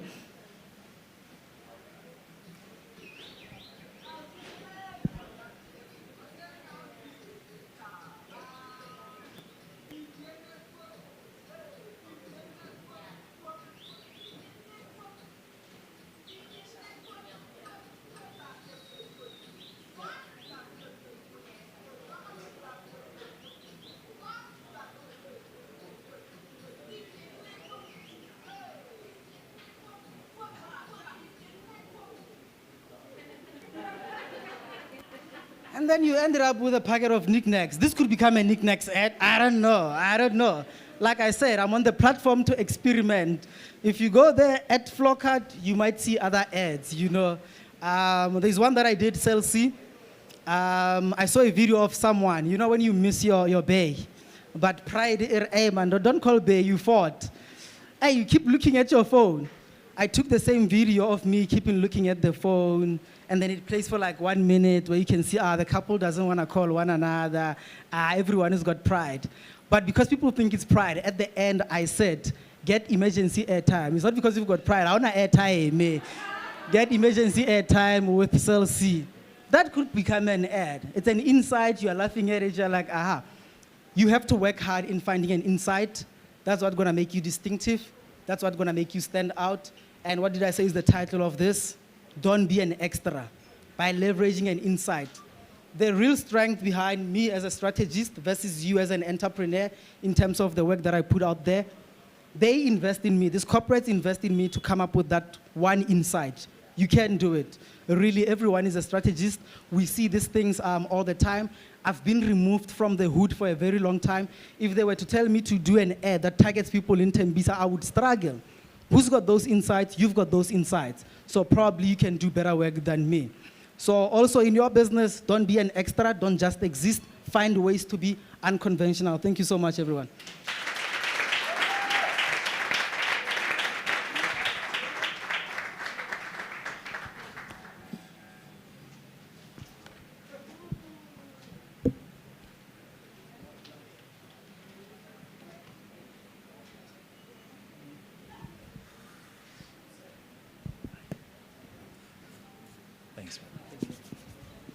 Ladies and gentlemen, one more time, please put your hands together for Katleho. Man, like, uyayibona lento le isegazini ne. Like you go mading this thing. Thank you so much, my brother. Thank you for coming through and sharing your story. Just your passion, man. It's like you can go on and on and on and on. Hopefully, we'll have more workshops for entrepreneurs. I just think session but we tasting of what can be done. So thank you so much, my brother, and we wish you all the best. You know, it's our dream and our hope one day when one of these entrepreneurs goes and pitches at a massive agency. Mautitla, manukatleo, nyamaz, and what you're sharing when you're pitching is what we've learned from you. So we appreciate it. On behalf of T, thank you, my brother. Please put your hands together one more time for Kato.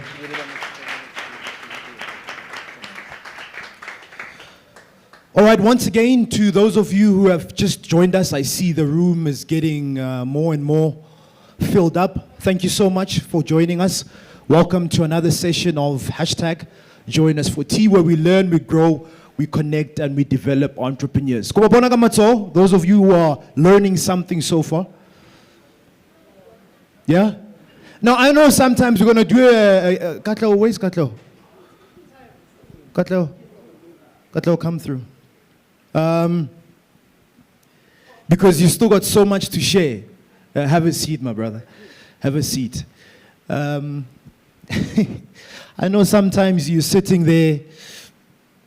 I just want to mention one brand. We get onto the Q&A quickly because this is just practicality of the story. You know, sometimes, story, there's a certain reaction, facial expression that they give you that can turn you off. Huh? Do you know what I'm talking about? And that facial expression can make you doubt you. So I'm telling you a story and Katla was sitting like this. And you're thinking, maybe he's not interested. And when you're thinking maybe the person is not interested while you're telling your story, all you want to do, so you can sit down. And one of the things that I learned in storytelling over the last 10 years is that people react differently to the same thing based on their experiences. Tell your story and finish your story. And more importantly, fall in love with your own story. Because the story is like, we all see it, right? So embrace it, tell it, and love it. Embrace your story, tell your story, and love your story. Right. Do any of you have questions for Katleo? Because he might need to be out just now. Q&A. I'm going to take 2 or 3 questions for Katleo. Do any of you have questions? All right. Can we have the mic here? Please introduce yourself, who you are, what. Anybody else? Question? All right. I acknowledge you. I see you, my sister. We'll come to you. Anybody else? A question? The last one. Going once, going twice. I think he might want to ask you about that ad. All right. I acknowledge you, brother. So we've got 4 questions. Would you like to take one, or should we take all of them? Okay, 1-1. Right. Let's start with my sister. Your name, who you are, and your question to Katleho. Okay, so my name is... Still, Mrs. Please stand. Okay, so the mask doesn't want to come off. So anyway, okay, my name is Aluto Sendile, and I'm very interested in what you do. I'm very interested in advertising. And as you were pitching everything that you're pitching, I sort of related, you know, because I think for me, advertising has sort of been, I don't know, a space that intrigued me, but a space that was like, you know what, I don't know exactly what it is that I want to do in the creative space and the creative industry, especially in advertising, because there's a lot of things. And as a creative, I think that you have different skill sets that you have. And so my question is, as a person who didn't know perhaps that, you know what, I want to be in advertising, you know. Currently at the moment, I do have an online creative agency which basically focused on digital marketing. But throughout your presentation, I saw that, you know what I really do want to focus on is advertising. But my question now goes back to education, right? Because I'm not someone who studied advertising. Obviously, this will hinder me in terms of connections, pitching, how do I know where to pitch, finding the connections to pitch, getting invited to pitches, you know. So my question is, so as someone who didn't study advertising, number one, how do I know that there are things that obviously there are things that I will not know because you learn as you go all the way. How do you then bridge the gap to knowing, okay, knowing some of the things that you need to know? And then secondly, how do you maneuver not going to education, the connections obviously, and that not knowing the people to pitch to, and how do you get started with pitching and then sharing your ideas? Thank you, that's my question. Okay, cool. So let me share it with a story first of all. So when I got into advertising, I wanted to be a creative. And according to the knowledge that I had to study marketing. I studied marketing. Only in second year, I'm like, hey man, we are not doing creative here. Because marketing, it was the commercial side, the corporate side. And I did strategic. So now I was supposed to be a strategic planner. And I'm coming from a background where I cannot be like, Dad, Mom, hey, I made a mistake. You know, I should have went to a Vega that specializes in creative. I should have went to a AAA. I should have went to a school of animation. And as much as I went to UJ, I wanted a bachelor's. Maybe I should have went to Banton that does multimedia. So it starts with doing your proper research. And it goes for everyone. There's accounting straight after 3-4 years you are done. There's chartered accounting, there's finance, there's banking. You have to be knowledgeable about the space. You have to do the research.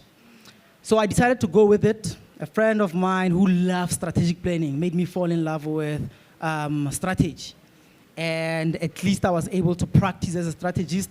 When I went into the industry, I went in as a media strategist, like I said. After 4 years, I was bored because that's not what I wanted to do. I decided to do brand and communications, which is pretty much what I've been talking about.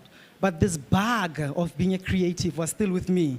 When I said I could create those ads, it's because I did a 6-month course.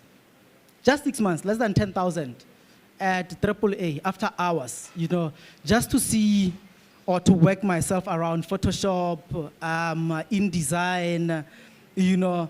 And I'm saying 10,000 because I think it's affordable than your big institutions, you know. And only when I was doing art direction, I realized that I actually love strategy more than creative because I'm an impatient person. So to really craft a creative, polish it, make sure that the lines are straight, make sure that that picture is of high quality to the extent that the TVCs that you see, the billboards that you see are clean and are professional than someone who did it in a boardroom versus someone who did it in an agency. There's a difference. I didn't like that. I didn't have the patience. So for me to really fall in love with what I did, I had to explore. People always ask me what's next. As much as I'm a strategist, I want to be an ECD. An ECD is the head of creative. And it's like, how? Why? I've moved from media to comms, and I'm going to move from comms to creative. Now it leads me to my next point. Advertising is open, guys. Traditionally, back in the days, before my generation, think 90s apartheid, Advertising was actually for rebellious white kids who didn't want to go to school. They are like, we are cool with words, we can write nice words, I'm not going to varsity. And there was a lot of drinking. That's the stereotypical perception about advertising, is that we drink every day, we are cool, we are the creatives. It's becoming more professional now, and some agencies are corporate. But before, it was anyone who was talented. I can draw, I can put nice pictures together, I'm an artist, I will go in advertising. So I'm not saying don't go to school, don't go to varsity. There's a lot that you're gonna learn. But if you are here and you are good with Photoshop and you've got a portfolio, probably you will make it in the industry.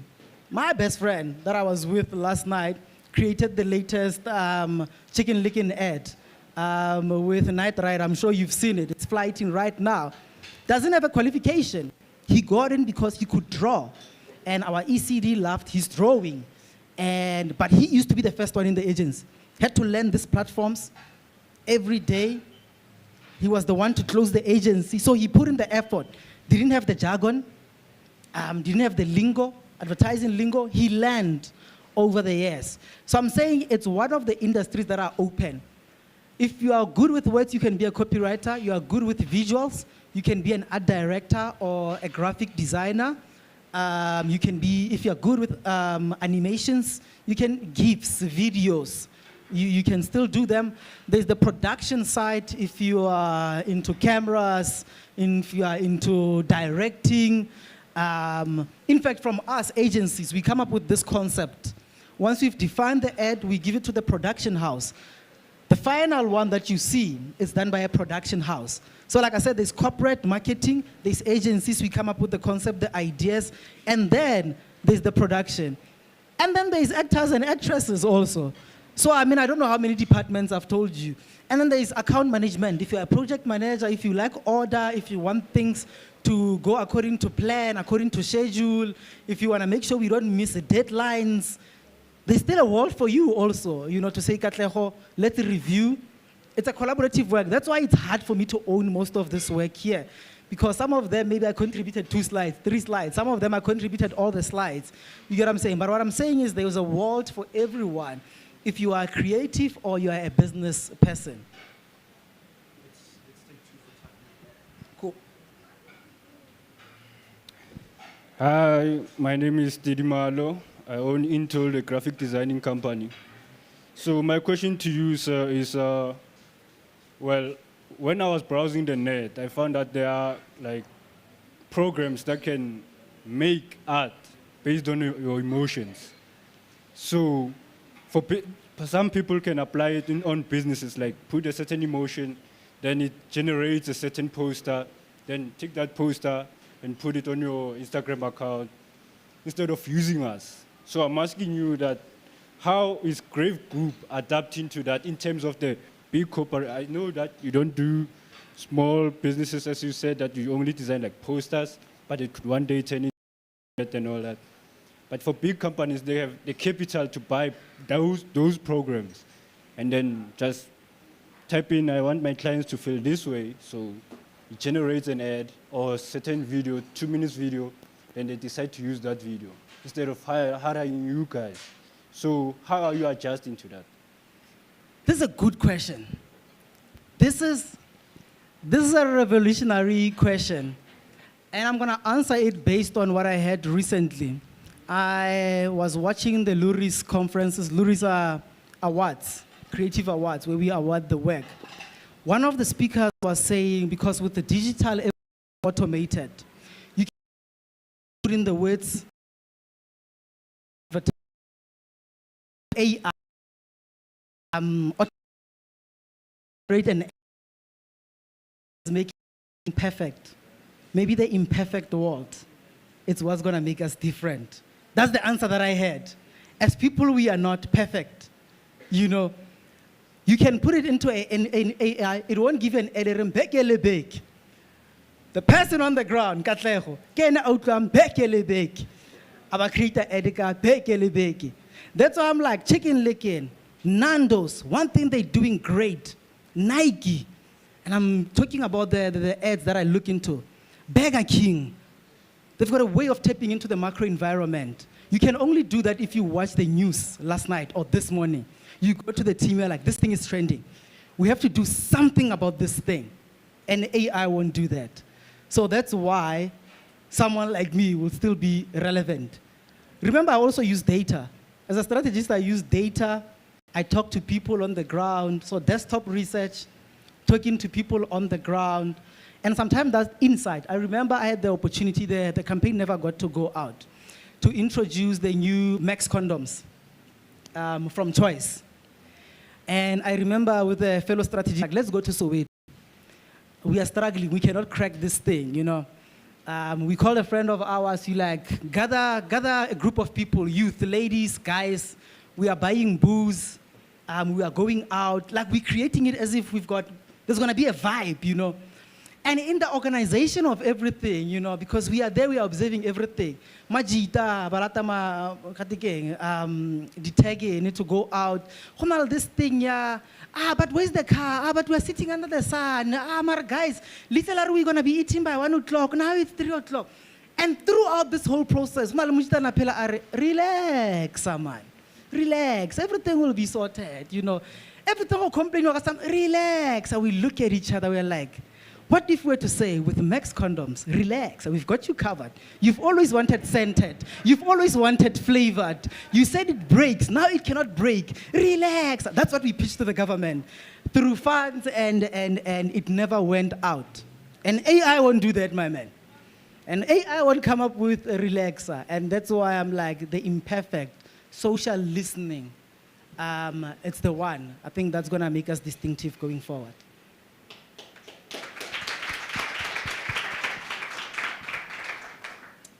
Hi, my name is Nelly.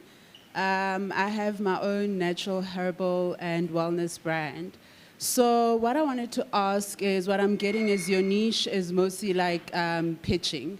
As a new kid in the block of entrepreneurship, although I would say it's a journey that started quite a long time ago, but to get compliance and to get to a level where I am today, I would say as a new kid in this field of entrepreneurship, I've got a very big pitch coming up on Monday. So as I heard Uputi saying that, you know, believe in your story, tell your story the way it is.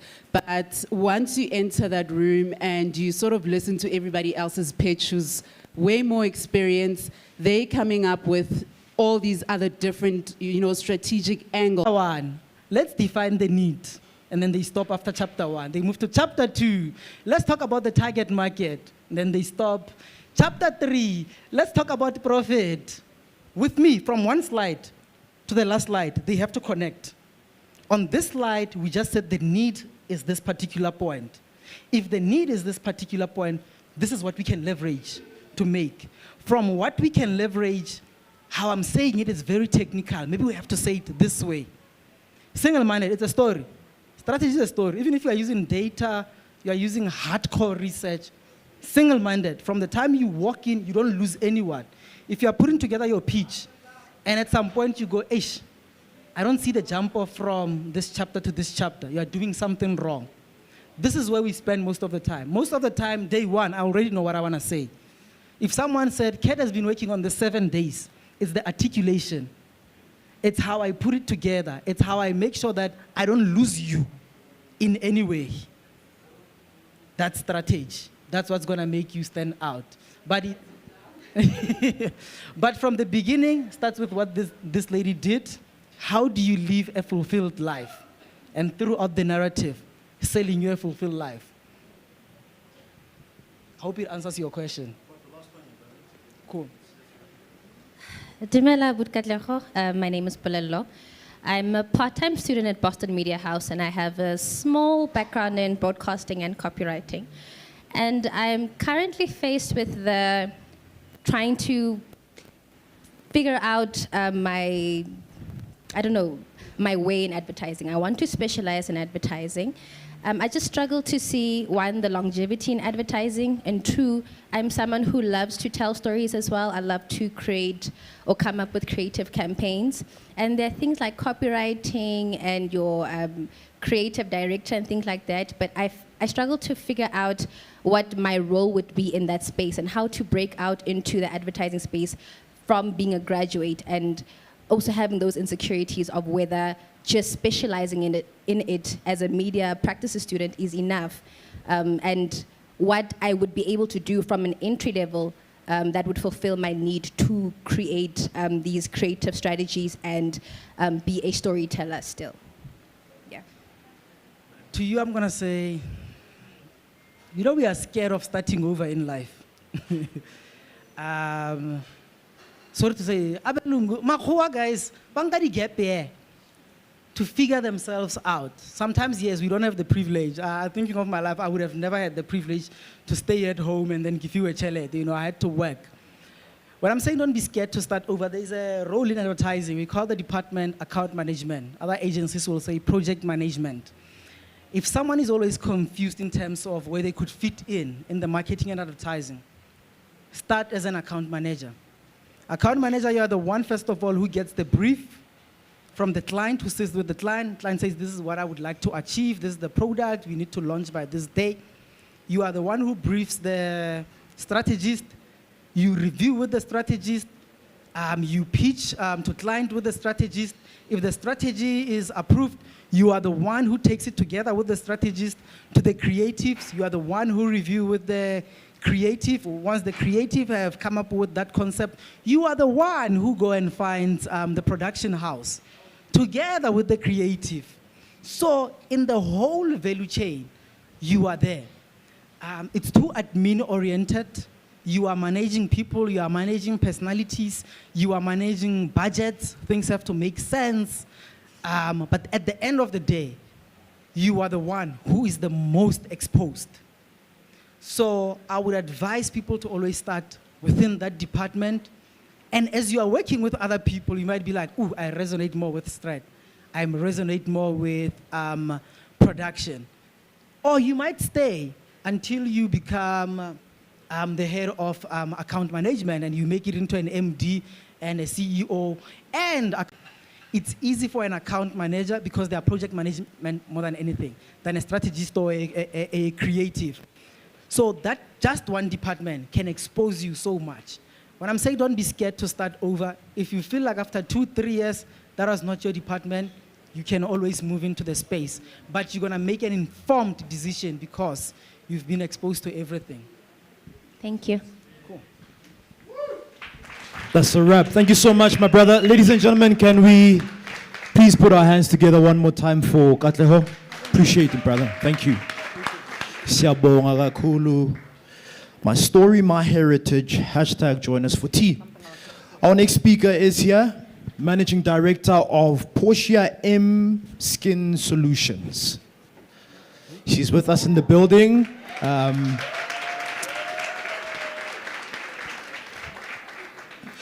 Before I bring her onto stage, I'm going to read briefly her bio, and then she will come and present.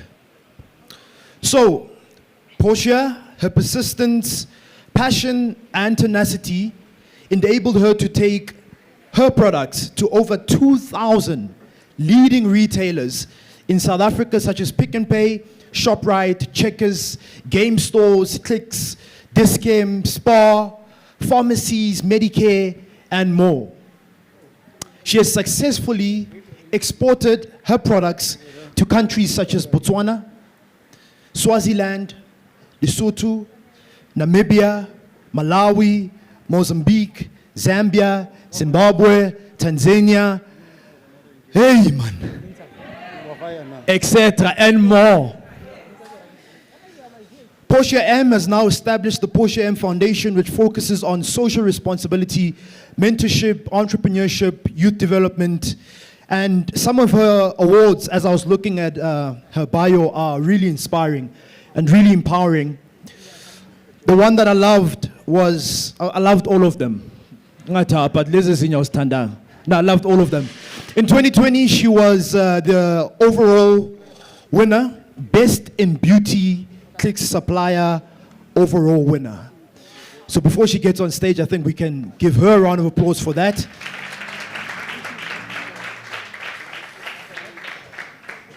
I think she's got a story. She's going to tell her story.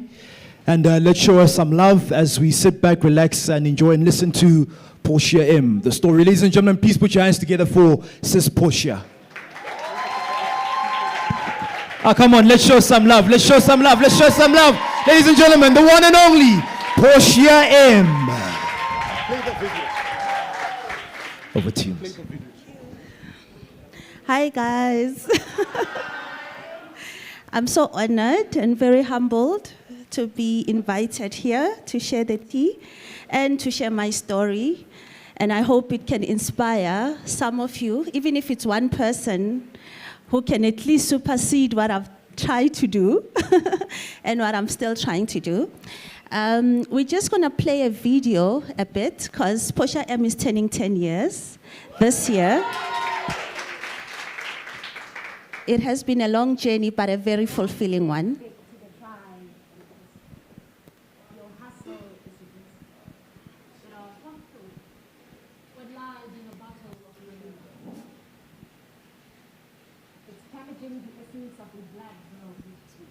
See, someone was playing under a bridge. The flame that mixed ingredients was almost the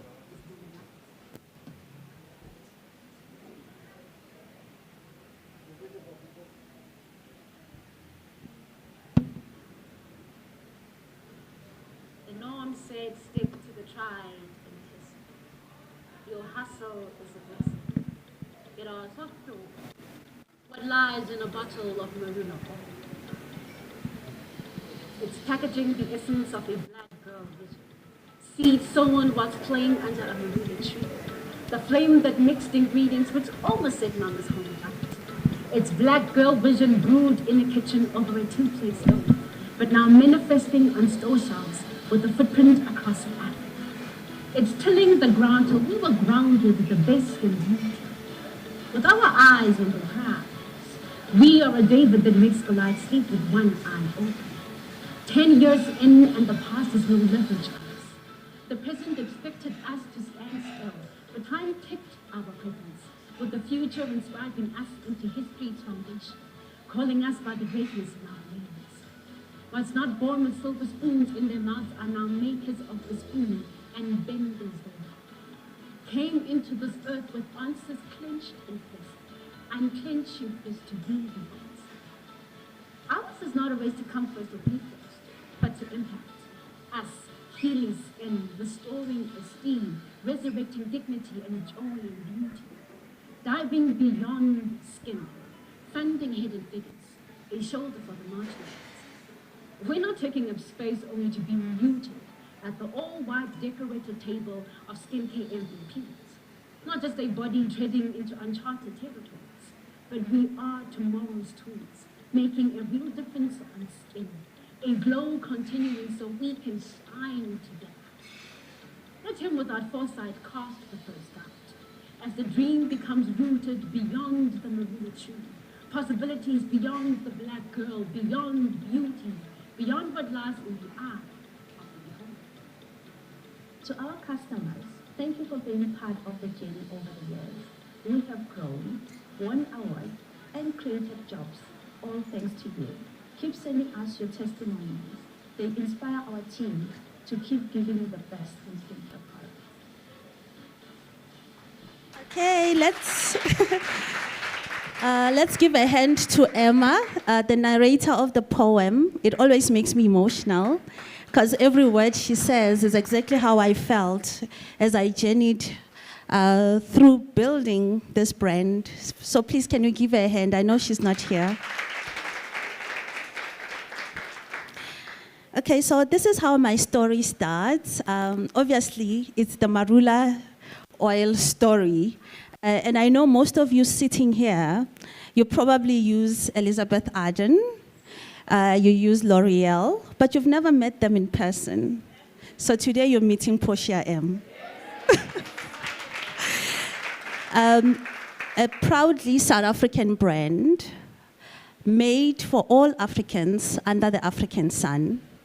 How this story began is that I was born and raised in Polokwane. I grew up from, I was raised by my maternal grandmother. I used to basically play under the marula tree. So my grandmother at the time taught me how to make fermented beer from the marula fruit and also crack the nut. And every time, once my parents took me to stay with them, every time she'll send the marula nut with 100 rand inside. I don't know, that was a sign of luck, that one day I'll make products out of this. And years later, I happened to get married to a very handsome gentleman from Swaziland. And when I had our first son, I happened to develop some stretch marks on my side. And my mother-in-law at the time advised that in the olden days, they used to use the oil from the marula oil to make the oil that will heal their skin. Being the entrepreneur that I am, I saw that as a great opportunity to start my own skincare range. However, during my journey growing up, I used to ask myself as I walk into the shops, like, who's Elizabeth Arden? Who's L'Oreal? Who are these people? I've never met them. However, we love their products. And what's wrong with having a Portia M from Africa?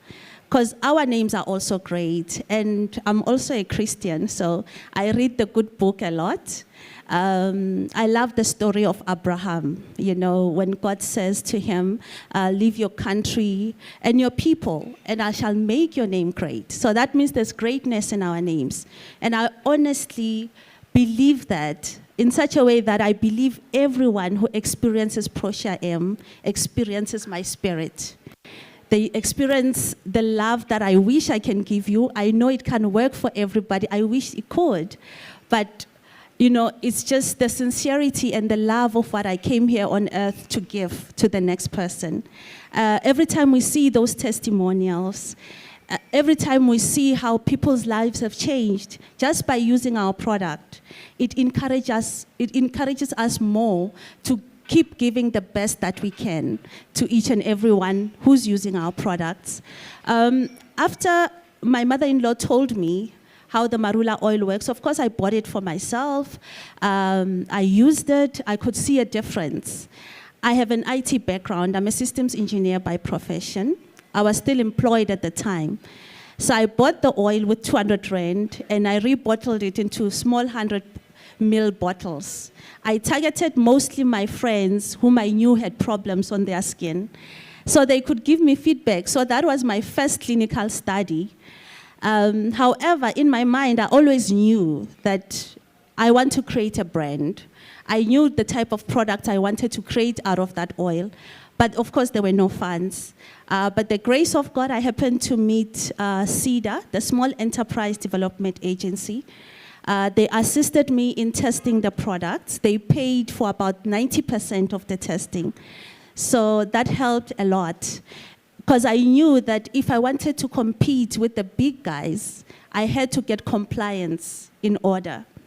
It took a lot of time to get the product to what it is, to be ready for the shelves, but you need that patience. And the fact that there was a vision, that is what led me to, because I had seen this product on the shelf already, that's what drove me each and every day. I'll literally go to Pick n Pay and pray on each shelf. I'll go to where bio oil is and speak and say, one day Portia and marula oil will be next to this. I'll go to ponds where there are cream sets and I'll speak and say, one day my cream will be next to this. And I'll tell you, I got the first break in 2014. I had to pitch to a macro buyer. My packaging was wrong. Everything was wrong. But somehow she could sense the passion and the sincerity. She gave me 200% for my presentation. But she said, you know what, you can't compete with bio oil on a 500 ml bottle. All my containers were too big. My creams were too big. And she said, I'll give you 2 weeks to go and fix this. Then I'll give you an opportunity. After 2 weeks, I made sure, where we had to get and borrow money to make sure that we get that packaging right, we did as a family. 2 weeks later, I was back. She gave me about 5 stores. Centurion Macro was one of them. That was the first store that I had to deliver my product on my own. And I was driving this old Bantam that my husband hustled for me. It would smoke every time I met the robot. And people would always ask me, what's wrong? Are you fine? But you know, it was the season. I remember the first day I delivered at Macro. There was this big AXE, you know AXE, the roll-on truck in front of me. And I literally spoke. Please mind the word speaking. Speak. Keep on speaking your dreams. It's amazing what you can achieve with what you continuously say. I spoke to that truck and I said, one day we will have a Porsche M truck. It will be white with a big Porsche M name on it. And years later, you know, we have a truck now. We've got 3 trucks. And we're trusting God for more. We've got vans, we've got cars for our salespeople. It all overwhelms me. I knew it was going to happen, but I didn't know it was going to come as fast as it did. After delivering at Macro, they also gave us stores in Cape Town.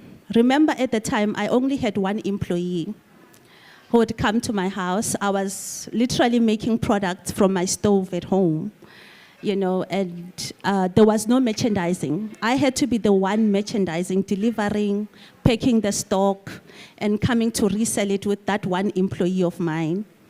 Later on, my husband was like, no, you need to go somewhere else because I've got babies. So one of my sons took one of the fragrances that we use on our lotions and put it in the sugar. So when I made him tea, he's like, no, you guys need to move out. And I'm like, no, but they'll see that I don't have equipment. He's like, no, even a 2-plate stove will be enough. So I took my pot, a 2-plate stove. I got a space at the Innovation Hub, and we started packaging from there. And remember, we are supplying retail stores. Obviously, people will want to come and see how do you produce your products. But by the grace of God, they didn't come at that time. And we were selling these products, we were mixing with a kitchen mixer, literally a kitchen mixer. Our lotions had clots in it because we couldn't get the consistency that is required from a Nivea lotion because we did not have the machinery. But South Africa still supported us. And it was mainly women.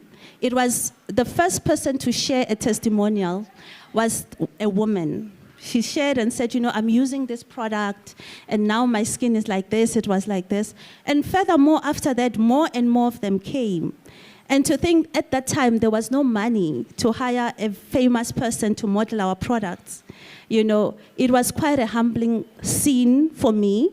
And I had made it a point, because I love people. I'm very shy and hidden, but I love people. And that's the way I can show my love to them. So I made it a point that I use engagement as part of the key marketing strategy. So we engage continuously with our customers. I think, honestly, we are the most engaging brand with our customers because I relied so much on their feedback, on how they feel about the product. That helped me to create even more products that customers want from us. So they helped me in my innovation by giving feedback. Some of them would say, you know, we need an anti-aging cream. Now they need an SPF and all of that. So we've made sure that our customers are the innovators in the brand, and we give them what they ask of us because now we have the capabilities to do so. After Macro, I then had to go and pitch at Pick n Pay, where I was taken by the ABSA team through 10 cities to present my product. And in one of the cities, it happened to be Cape Town, I met Mrs. Ackerman. She loved my presentation. She said, you know what, I can arrange with the buyers to see you. But remember, that's how far she can get, to just get me into the door to make that meeting. Everything else, I had to present the product to convince the buyer that this is the right product for them. I got there. The buyer then said, you know what, I also love your product, but we can only give you 20 stores. And in those 20 stores, these are franchise stores. So you need to go and present in each and every franchise and to prove to the store managers that this product can sell. I went to do that. Every opportunity for me to get on the shelf was everything. I never took anything for granted.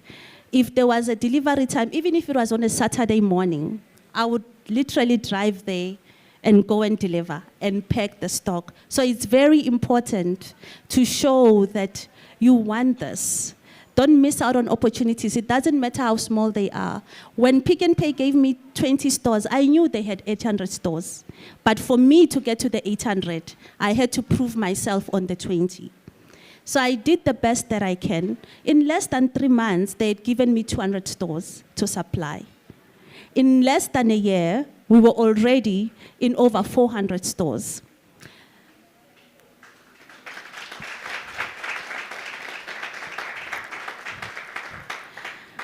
Then after Pick n Pay, I went to ShopRite to try and pitch. They gave me a runaround for 2 years. The first time I got there, they told me, no, nobody knows who Portia is. You're not even a celebrity. So please build your brand. We will look at you. You know, yeah, we know you're at Pick n Pay, and Macro, but if you're at Clicks at least, you know, we will look at you. I said, no, it's fine. Is that what you want me to do? They said yes. I vigorously did my marketing campaigns on social media, and luckily my customers, they keep posting, so the brand gained traction. And we honestly pride ourselves in the fact that we've developed a product that gives results. Because I was also tired. I'm a woman. I love beauty products. But I just didn't want to produce just a beauty product. It had to give results. It had to make a difference to somebody. And the more difference it made, even today, our customers continue to tell their beautiful stories. After 2 years, I went back to ShopRite. They said, yeah, we see it. Let's give you 40 stores. It's amazing how we as black people have to always prove ourselves 10 times more than other people. But anyhow, I did not want to engage in that type of debate because I was like, I'm already supplying 400 stores, so why are you doubting me? Clearly I can supply. But I knew that as much as we want economic power, they are not just going to give it to us like this. We need to fight for it. And for me, with this Portia M movement, it's honestly trying to start a revolution to everyone to say, guys, it's not going to be given to us in a silver platter. We need to do our part to get what belongs to us. Sometimes you'll need to be really humble, like I've always tried to be, but knowing what the end goal is. Because the end goal was to get into that door and do as much as I can once I'm inside. So ShopRite gave me 40 stores. They said, no, let's see in 6 months how you do. In 3 months, they called me and said, no, there's too much demand for your product. So they gave me extra stores as well. And today we are in over 700 stores at ShopRite and Checkers.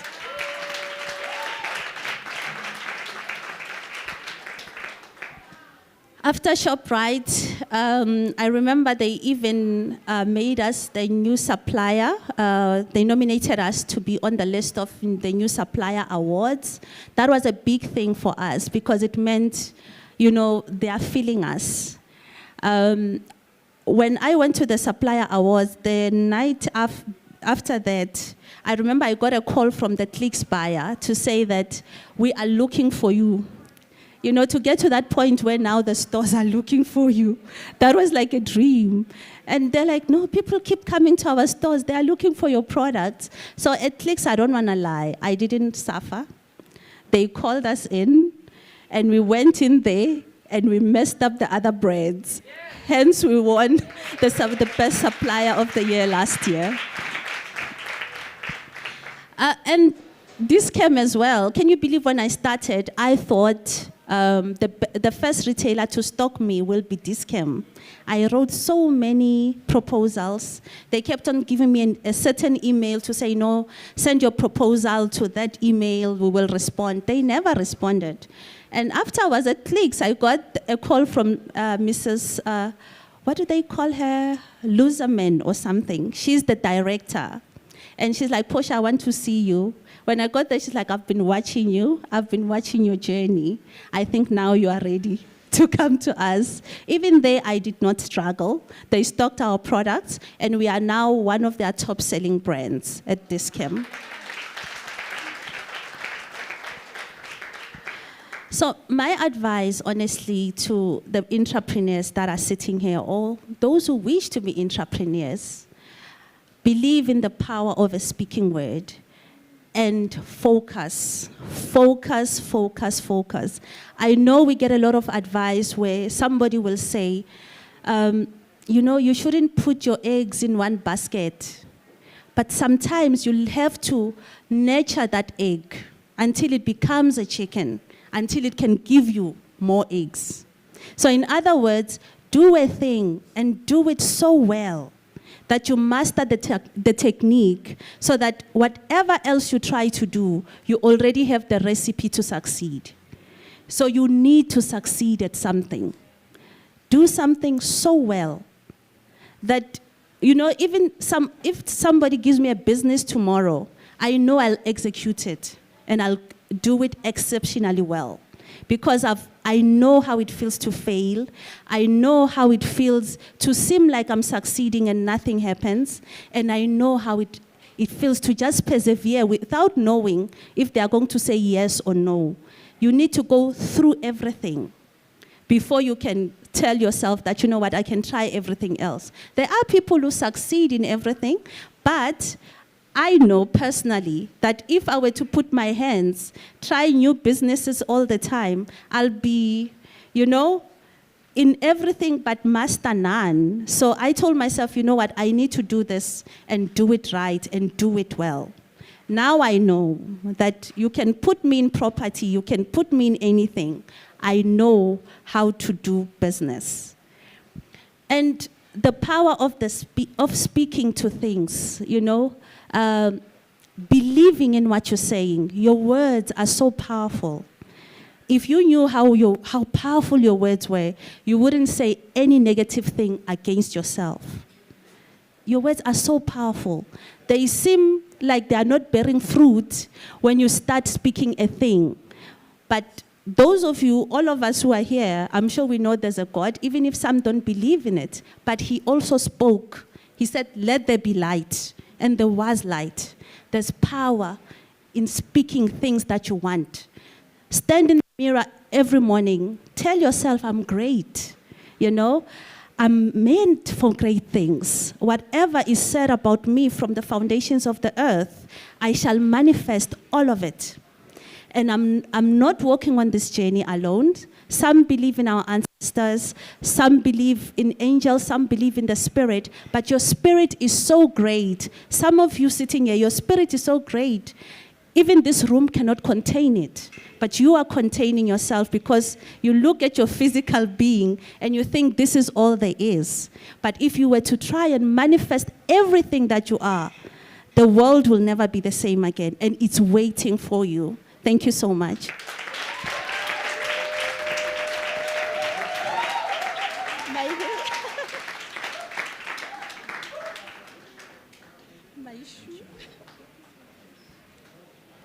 All right, thank you so much, Sis Portia. It's truly a story of fighting for what you want until you get it. Thank you for not giving up on your dream. Thank you for believing in the vision of T. Thank you for coming to share your story. And who knows, one day when we're traveling overseas, we'll see the Portia and brand. I prophesy. Thank you so much. All right, so we're going to have a question and answer session now. I know some of you have got questions that you'd like to ask Sis Portia. Can I see by a show of hands? All right, so I've got 3 this side, 4. I've got one last one. 5. Another one? 6. Spoo, can we get the mic? Spooder, the mic? All right, let's start this side. Just please introduce yourself, who you are, and what your question is.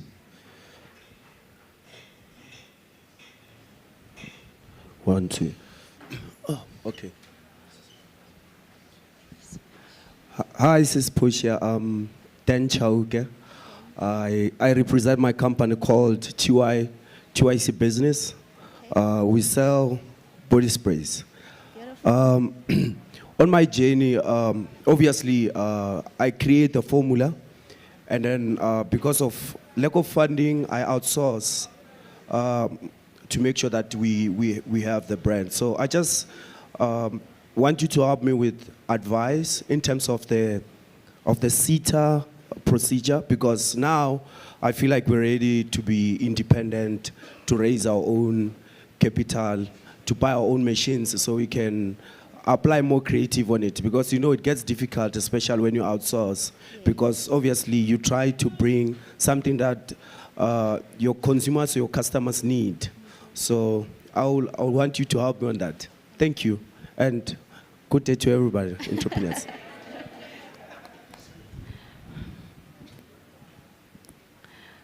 Okay. Thank you for the question, John. Jan Chauke, right? Dan Chauke. Congratulations on your product. If I may ask, do you have barcodes on your product already? You do have barcodes. Okay.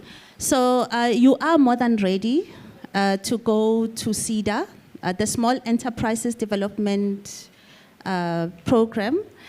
They will assign as a business advisor for you who will help you with your business plan, who will help you with applying for grants as well. Another place that you can go to is the Innovation Hub. I know they've got 2 centers, one in Joburg and one in Pretoria. They can also assist you a lot. They've got a lot as well to buy machinery.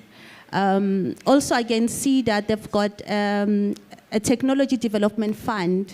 Once they are satisfied that your business is where it's supposed to be and you've got enough marketing collateral and there's potential in the market for you, you can also apply for that grant.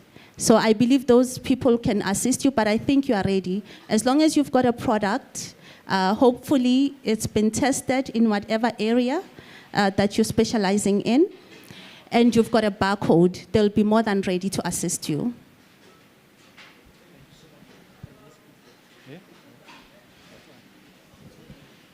Good day, everyone. My name is Tiragalo. I'm the founder of a company called Refiner. We manufacture sanitizers and also solvents and detergents. I'm also incubated. Oh, can you hear me? All right, yes. Okay, I'm also incubated at Innovation Hub. Okay, I have a few questions for you. I was even talking to my brother here, because I've been dying to meet up with you because I have few challenges, which I hope maybe you'll be able to resolve. Because firstly, I want to ask you what's the process if I want to be part of your mentorship program. And then again, because challenges that I'm facing at the moment, because my product is already listed with few stores. We're already trading with Devland Cash and Carry, which is wholesalers who are most in Indian stores around townships. We're also retailing with Super Spas. And then we're also trying to get into Pick and Pay. So they just put us on hold. So what I want to ask you, because I know when you are trading with big retail stores, now you're working on credits. It's no longer just cash on delivery. Yes. My question is, how do you manage your cash flow to make it on time? Because what I've realized, sometimes you will die to work with these people. Then as soon as you are in, you see that there are a lot of challenges working with these people. So that's my question. Yes, those are 2 of my questions. Okay. Thanks a lot. Hi, my brother, and congratulations. You've done well. I mean, for you to be at Daveland already, that's a big milestone because that will build your brand. By the time you get to Pick and Pay, people will already know your brand, so well done on that. How you can join our foundation, you can email Posha M Foundation. Posha M Foundation, they'll give you the spelling next to you, at poshaM.mss.com. So they'll give you an email. My colleagues are there. They'll give you that email. We'll send you documents that you can fill and what the requirements, what you need us to help you with, and hopefully we can go through the journey with you. As far as negotiating for payment, you first have to negotiate and you have to be sincere. Don't overpromise. Tell them exactly where you are, that I'm still starting out, I'm a small business. Isn't there a way that I can get payment earlier, maybe 7 days after, so that I can, work on my cash flow? They normally try and give that. And since you are an up-and-coming business, they should be able to put you on their supplier program, supplier development programs, where they give preference payment, to small businesses. So do ask about that, especially when you go to Pick n Pay. There's a very good program there, and the custodians are very caring to small businesses. As soon as you send us an email, we'll exchange more, and I'm looking forward to mentoring you. Thank you.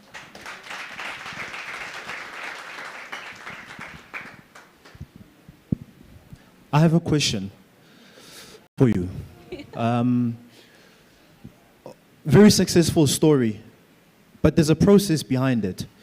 Entrepreneurs that are sitting here, what are 3 habits, 3 things that you've done consistently that have got you where you are, which they can take home with? 3 habits or 3 powerful books that you've read.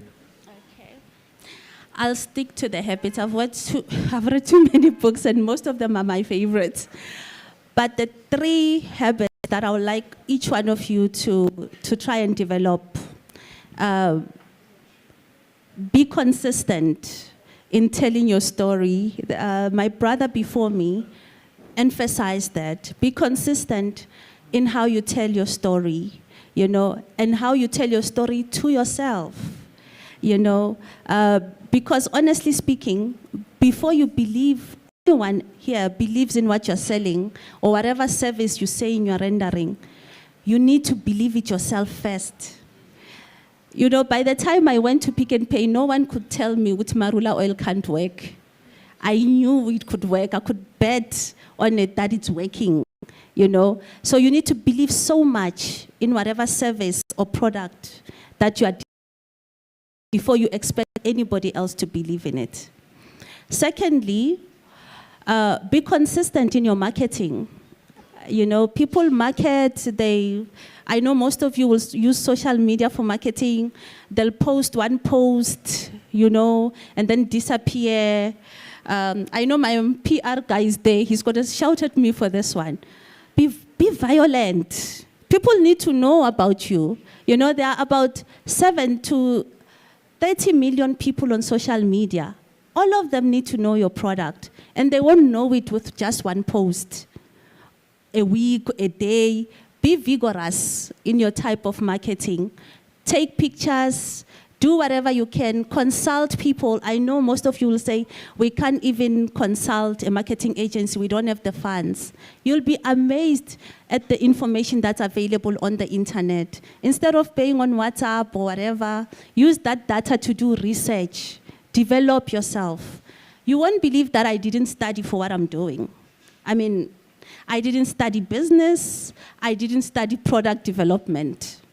I'm an engineer, but I'm following my passion. And when you are passionate about something, you will self-teach yourself until you know what you're doing. So teach yourself, research and research and research. Third one, focus. Check your circle.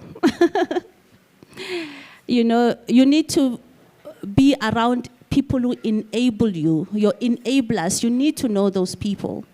I know we love friends. I know we want to be amongst a lot of people, but following a vision can make you isolated at times. You need to self-isolate if there's a need. And that's what will help you to be focused.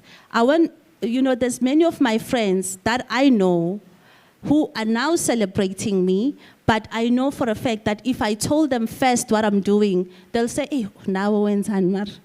It is lento. When I was selling the oil, I started selling it at church. I had elders in the church asking me, but but you're working, you know? So you need to know, check your circle to protect your focus and your mental health.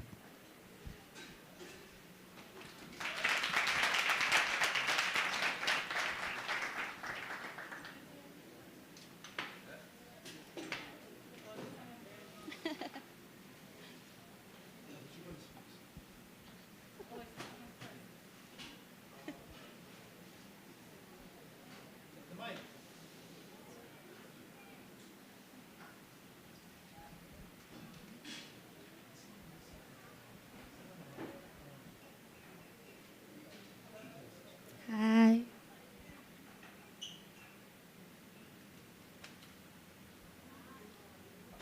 You hear me? Oh yeah, now it's on. Sorry about that. Portia, I think it's so difficult to stand here and not be this emotional listening to your story. Yeah, I want to control it. Okay, so I think for me, I resonate because you've done what you've done and you've achieved so much. And you enable people like me to have these dreams, right? For you to say, I was cooking this thing on a 2-plate stove, I'm currently cooking my own weight loss drink on my stove. And I have my kids always telling me, Mommy, keep on doing it, it's gonna work. You know that it works. That's all you need. I know, I was literally 84 kgs last year. And I was breastfeeding and I was like, how am I gonna lose weight? You know, certain people are putting pressure. So yeah, so that's how I got into saying no. You know, looking at this lady and her back to basics concept and our way as African people in how we are so used to brewing our own things from our own stoves, it inspired me. And that's what I said after seeing it work over time. I was like, it works, and I'm taking it to the market because I've always wanted to do this. So I think for me, it's more of a thank you note to say, because of you, we're able to use that reference to say she broke into the market, she did it, and so can I. And I have to tell you, all the steps that you've taken is literally what I always go on YouTube, your YouTube videos, and I make reference, and I'm like, oh, innovation agency, that's where I am today. Oh, having to get it tested, that's where I am today. And also listening to your struggles along the road, it also makes me realize that, wait a minute, I'm not alone. There's not a sale in 1 month, there's not even one sale, but I'm not alone.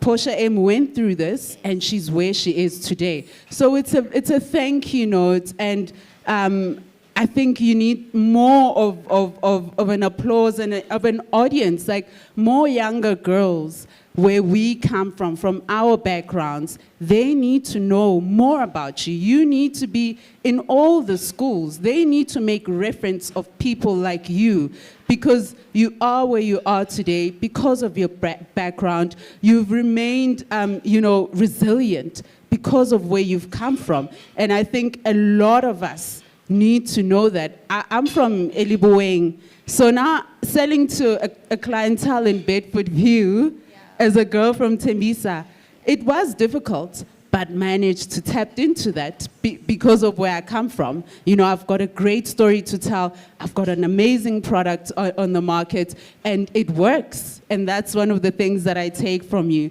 So I think for me now, the challenge is tapping into retail and also finding my way in this whole storm. Because you hear comments like, you can't approach this person, nobody knows you yet, so you can't go to Pick n Pay. You hear comments like, maybe try partner up with someone who's more established, and maybe you'll get somewhere. And I have to say, in my journey, getting to where I am today, I started with so many other people because of that imposter syndrome. When I stand up, I don't sound as articulate as somebody who studied law. I mean, I did hospitality management. So you get that imposter syndrome and you find somebody who's very articulate and you think, let me partner with her, people will listen to me. But that's not the fact. And I've had to break away from so many people. And I'm standing here today having achieved all these things by myself. So yeah, also your story too, right? So that's the thing for me. I think that's the main challenge would be tapping into those larger markets while trying to acquire all my compliance and trying to, I think the thing is, how do I get to a group full of investors, tell my story and still say, I'm still working on this facet and that facet, but I'm here, I've acquired my space, I'm in the market, I've got, good reviews from people, it's a product that works, but I'm still struggling in certain areas. How will they take me seriously then? I think that's my thing. Thank you. Firstly, thank you for the gift that you've just given me, just letting me know that through taking the risk that I did, and living my dream, it has inspired you to do so much and to develop an amazing product. I'm sure we all ladies sitting here, we want that. I definitely want that weight loss juice that you're cooking, but congratulations, you've done well so far. When it comes to investors, approaching investors, firstly, you must establish, do you really need partnerships in your business? Because from what you've said, it's proof that we each have our own journey to travel, and we should never try to be somebody else. We are special in our own way. Today you have a Portia M because I chose to travel my own journey, and tomorrow there'll be you, so you need to travel that as confident as you can. When it comes to investments, I believe the best people that can help you grow your business is the retailers themselves. Because if you come with a good product, they are willing to go into their pockets and try to help you build your business. South Africa is in need of businesses that can create jobs, and if you've got products that can sell and create more income, even the biggest retailers are willing to come in there, give you favorable payment terms so that you can grow your business. I'm saying that because I've been banking with one bank for a very long time. When I needed money to go and service an order, which I had an order in my hands, they didn't fund me because at the time it was too much of a risk. So that's more like investors. They first want to see traction in the business before they can put their money in. So the best people to partner with are the retailers themselves. Go in there, present your product, tell them what the limitations are. If it's a good product, they'll be willing to give you favorable payment terms so you can keep growing your business. Thank you so much.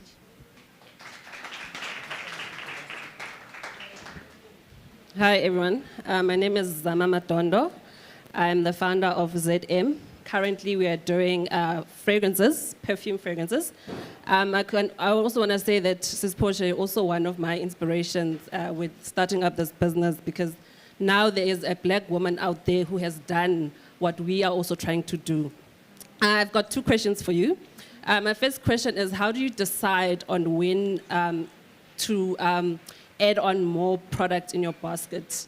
And then the second one is, how do you deal with your customers who say it's not working for me? How do you handle that? Okay. Thank you. Oh, yeah, sorry. In my head, I wanted to show you my product. Congratulations, so this is my Zama. product. Thank you very much. It's ZM. You can find us on Facebook and Instagram, and that's ZM with a personal touch. Wow. Congratulations, Zama, on your innovation. Congratulations, and thank you for letting me know that I inspire you. That inspires me too to continue, because there are so many that are looking and who are drawing inspiration. you asked me two questions. I'll start with the negative one. How do we deal with customers who complain? You know, look, we try to be as honest as we can that our product can work for everyone. However, we would like to be a house of skincare that eventually develops products that can work on different skin types. And in the 10 years that we've had, we've managed to develop 2 ranges. We're still going to develop more ranges to try and cater for different skincare types. However, that's the feedback that we need, because once we know, oh, this one, if she uses the cream for oily skin, it doesn't work for her, then it gives us an opportunity to innovate more. So those problems are a blessing to us, because people then tell us, what happens to them. We then go back to the drawing board to say, okay, this ingredient doesn't work. What else can we add to make sure? And then we get a new extra product, and that is extra income for the business and more jobs for other people. So problems are a blessing. We don't take it as something that we should shun upon. It's something that we take as a learning curve for ourselves.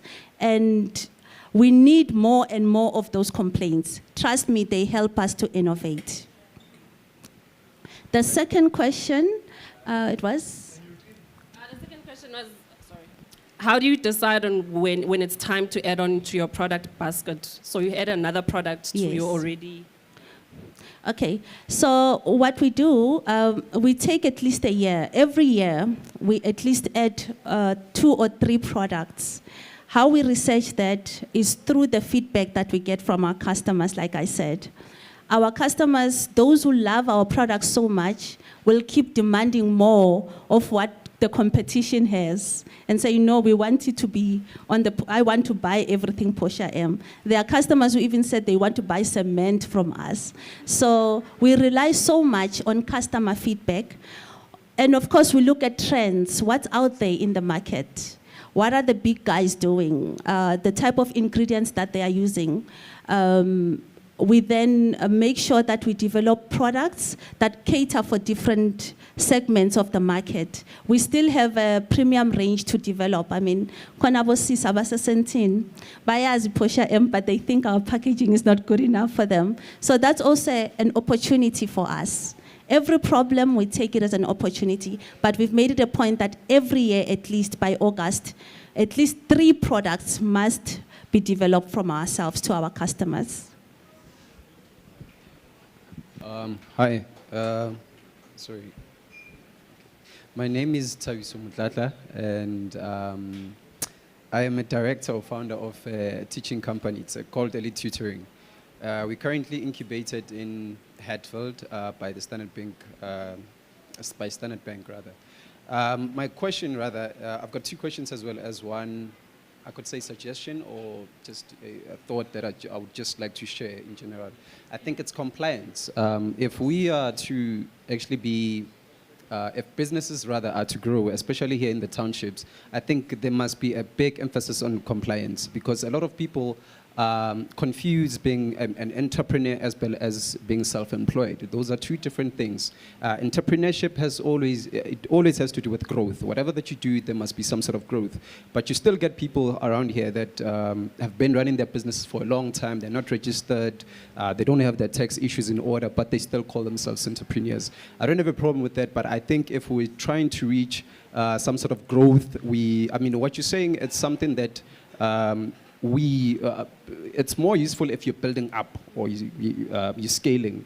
But for somebody that still is trying to get some sort of motivation and they still don't know where they have to register their company, then it's a big problem. I think there are basics that we sometimes assume when we give motivation that people have, and the truth is that it's very common. People do not have those things. That's just a thought or something that I thought I should share. My 2 questions are as follows. I think the first one is funds that you work with. I think I started my business altogether while I was still at university. I was teaching, and I think I taught for almost 5 to 6 years. Ngiyabona MC Yabalega when I say I was teaching, because he was in that class. I think when he got to varsity, he was one of the students that I had in my tutorials. But nonetheless, sorry, it was I was teaching calculus, so in business I was still a student. I started very well. It did very brilliantly, and I think one of the things that I was fortunate is I was surrounded by people that had a little bit of knowledge about businesses. But although we were not big in business, we were able to share a little bit of knowledge. I think your surroundings or the people around you also play a big role. They introduced us to a few funds like your GEPs, CEDAs, and NYTAs and so forth. Now, my first question is, for somebody that literally is starting up or they're trying to scale up, most of those funds, including your CEDA, they are actually under the government, and in most cases, there's a lot of bureaucracy that goes with working with those people. I'm saying this because I'm also in the process of working. I've been successful with your GEPs, and NYDAs. They've been, they funded and they assisted us. But I've tried other funds as well, and it's been a complete disaster. In most cases, because you gotta be a bit politically connected or be a known or recognizable person before they take your matter seriously. Or in some cases, you have to literally escalate the matter to the CEO or the director of the ministry before you're taken into before you're taken seriously.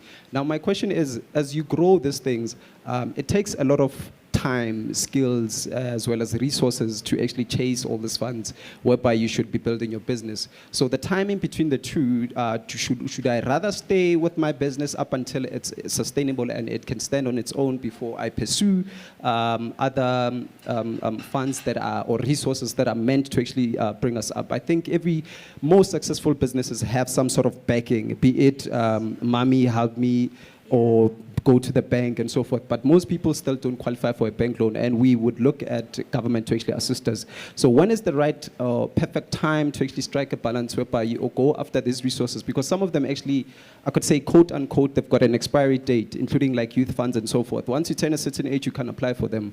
But they give quite a lot of competitive edge, because we always complain that we don't have anything at home, yet there are those resources. But to tap to those resources, there's a lot of bureaucracy that we actually follow. So that's the first question. The second question is overall skills. I think we've got, in the company, we've got about 35 teaching assistants / tutors that we have in the business, plus I think one administrator. We are struggling. I've been trying to actually scale up. We've been having, I think this year alone, we've taught over 2,000 kids. In fact, possibly even double. These are people that are from school, university residences and so forth, and individuals.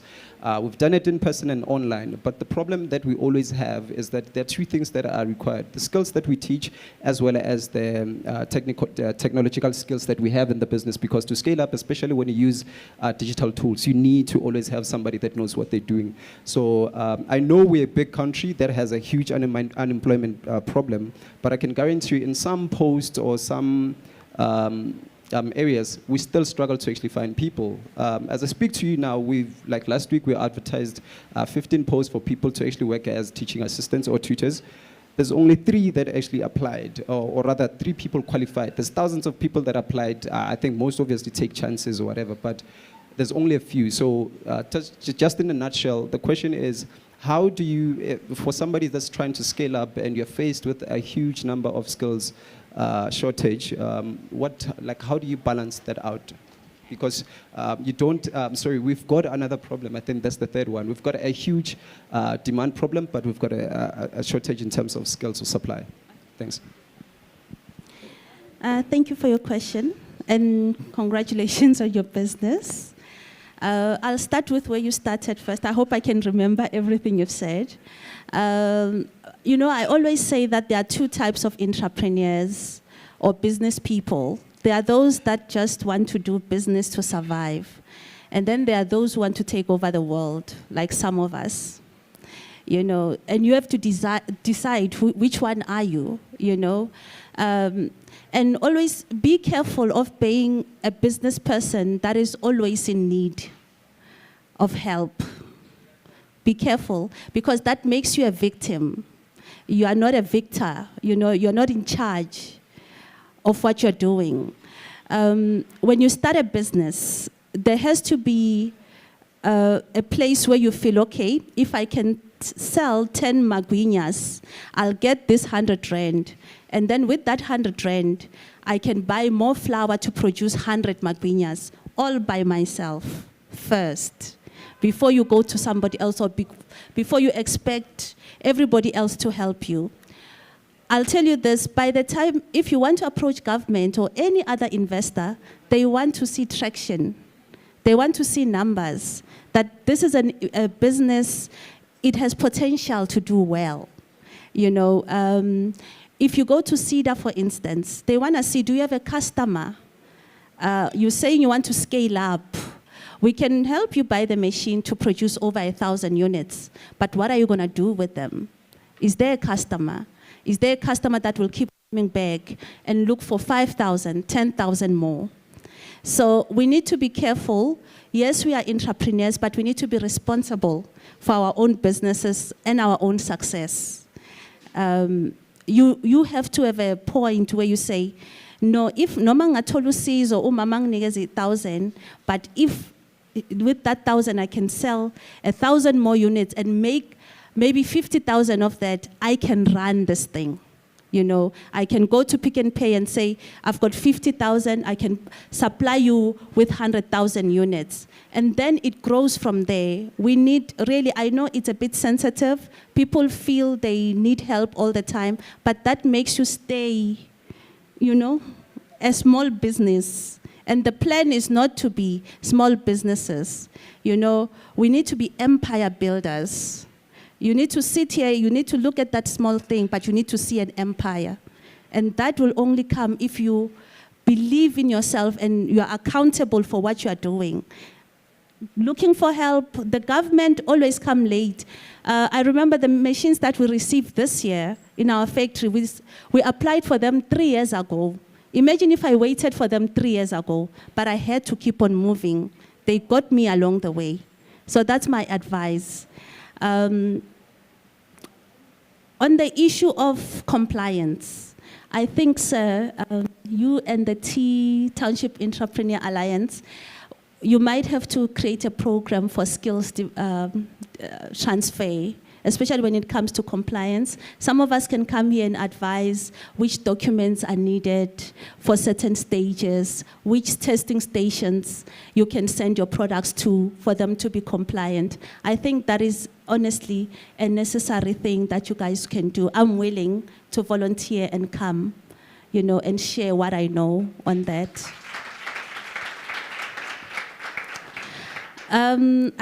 What other question? You know, he asked so many and he made such beautiful comments. Now I forgot some of them.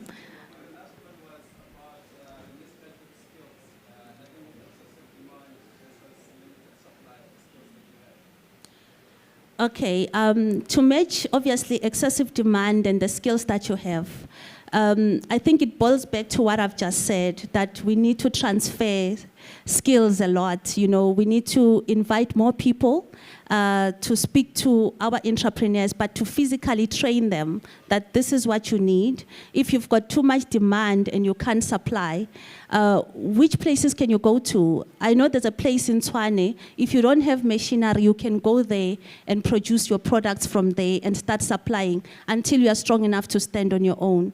So what we need is more information, and we need to exchange skills. And like I said, I've already offered myself, should there be a need to do so. All right, thank you so much. Ladies and gentlemen, please put your hands together for Sis Portia. Thank you, thank you, thank you, thank you, thank you, thank you. Siyabonga kakhulu. We're gonna bring on our next speaker. Are you still around? For a few minutes, I've got a small baby. Oh, all right. She needs to go in the next couple of minutes, but you did put out your email address. So just quickly help Portia. Yeah. So it's, if you want to get hold of our foundation, it's Portia M Foundation at portiamss.com. For any other information, is info@portiamss.com. They will direct your email to the relevant departments. Thank you so much. One more time, ladies and gentlemen, please put your hands together for Sis Portia. Please go to that gentleman at the back, and he will take you. All right. We've got people who are tuning in on Facebook and on YouTube. Ooh. Kuhula says, I love Portia's spirit. Thank you so much. Mamorena says, I'm inspired, honestly. David Ngobeni speaks about the power of spoken words. Uzile, Mhlalo, believing that power is speaking. Thank you so much. Trifina says, what an inspiration, Portia M. I hear you loud. TM Food is next. I'm pushing very well indeed. It is true. Rejection doesn't mean denial. Focus and push. Wow, thank you so much for sharing your story. Guys, next year, TM Foods will be sharing their story. The platform is here for you. Those who have also tuned in online, thank you so much. Keep sharing your comments. We have our last speaker. Are we good? Are we still fine? By a show of hands, how many of you have learned something so far? Are inspired? Are empowered? Okay, that's great. How many of you would love to be on the platform to share your story?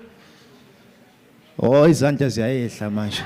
So kumele siyosebenza. We have to go and work. Ladies and gentlemen, please help me in introducing our last speaker who's going to speak on building your personal brand. The gorgeous, gifted, go-getter, Phuthi Como. Oh, Askis. All right, so we need to give you a proper introduction. There's a way that we do it, right? Yeah. No, man. People must know what you've done, what you're about. Like building, ubani sis, wenzeni? Ithinge. All right, she was born in Pretoria, South Africa, and she began her journey, her career, winning beauty pageants titles from the age of 6 up until the age of 18. So lento lese gazini 6 until 18, 12 years. Logo batrap. Wow. All right, she is here with us amongst the multiple businesses that she has started. So it's not just the beauty, but it's also the building of the brand and building of businesses. Some of those businesses are logistics and construction. She's an actress and an entrepreneur who's currently embarking on a new project, Tsoga Mo Afrika, Wake Up Africa, which focuses on Black economic empowerment.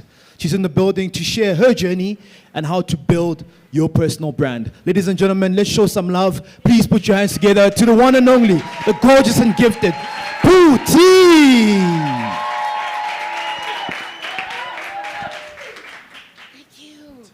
Thank you so much. Dumelang. Tsoga mo Afrika, tsoga. Vuga mtomnyama, vuga. The time is now, Africans. Iskatsi. Iskatsi sakhona. As we'd say, guys, iskatsi sakhona. Kusana iskatsi sokulala, guys. Asikho. It's COVID now. Imali yafuneka. And that's why you all started businesses. Some of you have dreams. It's so weird, though. You know, abelungu teach their kids to go to work, start something, right? Go to school, start something, start a business. Tina, we get taught, go to school, go work. Isn't it? It's sad, it's painful, it hurts. In South Africa, I'm not even talking about the rest of Africa. In South Africa, Black people are 73% of this country. 73% of this country, right? But who are the people that are thriving in this country? Not the 73%. I shan't mention any names. Anyeke. Okay, so guys, we're ready for real talk, right? My kind of talk is not technical. I just speak, right?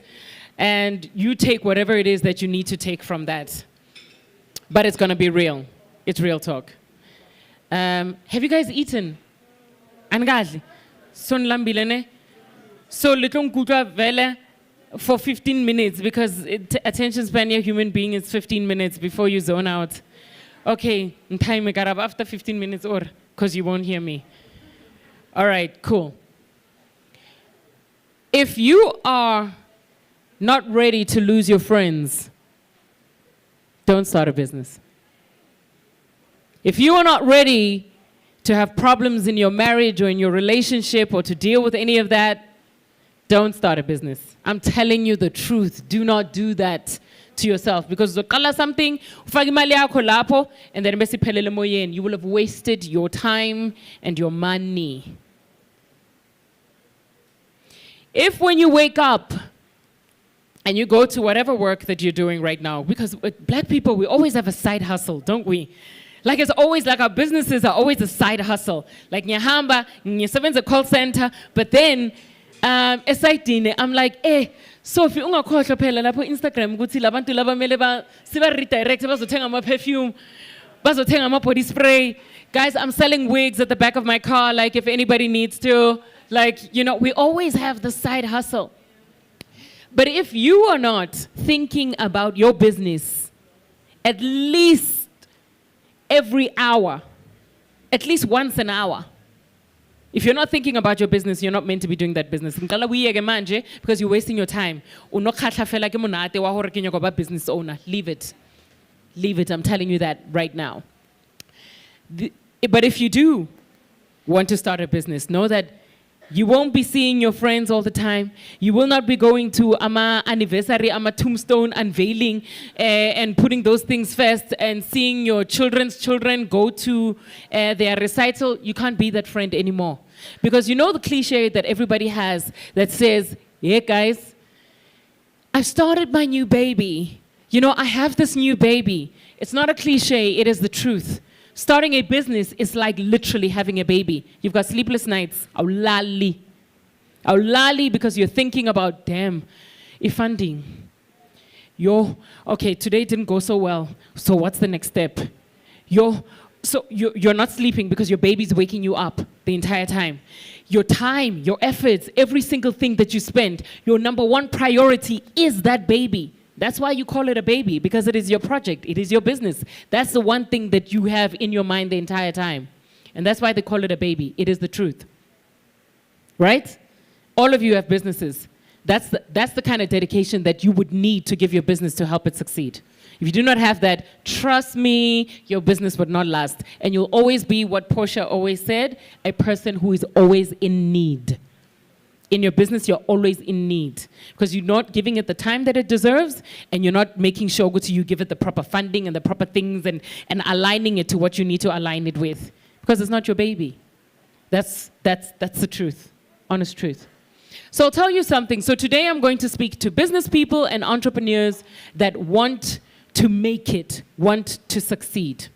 Some of you already have started your businesses. Some of you haven't. Some of you are just people that want to start a business, but you don't know how. You don't know where to start. You don't know what to do. One, start. Just start. I love Nike, guys. Nike says just do it. Guys, whoever coined that, like in Nike Melim Patale forever. Like all brands need to pay that person forever because it is the most relatable slogan in every single thing in life. Just start. Because we sit here most of the time. Some of you are even coming to tea for the umpteenth time. And what you do is you sit here, you take notes every single day. Ay, unama notebooks. Ay, now. But you haven't even started. Because there's so much information out there. You're always on Instagram. You're always on Google. You're always on this checking and researching about your business, wanting to start something, but you never start. Why? Because you want things to be together before you start. Hey, mundomnyama, start. You want to start that business? You want to be a person that's selling bananas? Mostrateng. Tatama banana watengizi. Take those bananas and sit out there and sell them. Everything else comes. everything else becomes a lesson, right? Whether you are learned, whether you come, you have your degree, whether uvela yazi bona bo Vusitemba kwayo, bona bo Oprah. You know, they sat you down and they were mentoring you and telling you the different stages of starting a business, of doing whatever. Guys, anyagi zihambe the way that you expect it to go. And don't think you're not going to fail because you had the best mentors in the world. Trust and believe you will fail. You will. You will. But that failure is how you learn. Okay. But then you don't just say, but then you carry on and you walk. If you have a pebble in your shoe, you put it back on and you walk. Isn't that what we do in life? That's the same attitude that you take and you apply in your business. That's what you do. Guys, we all have different personalities.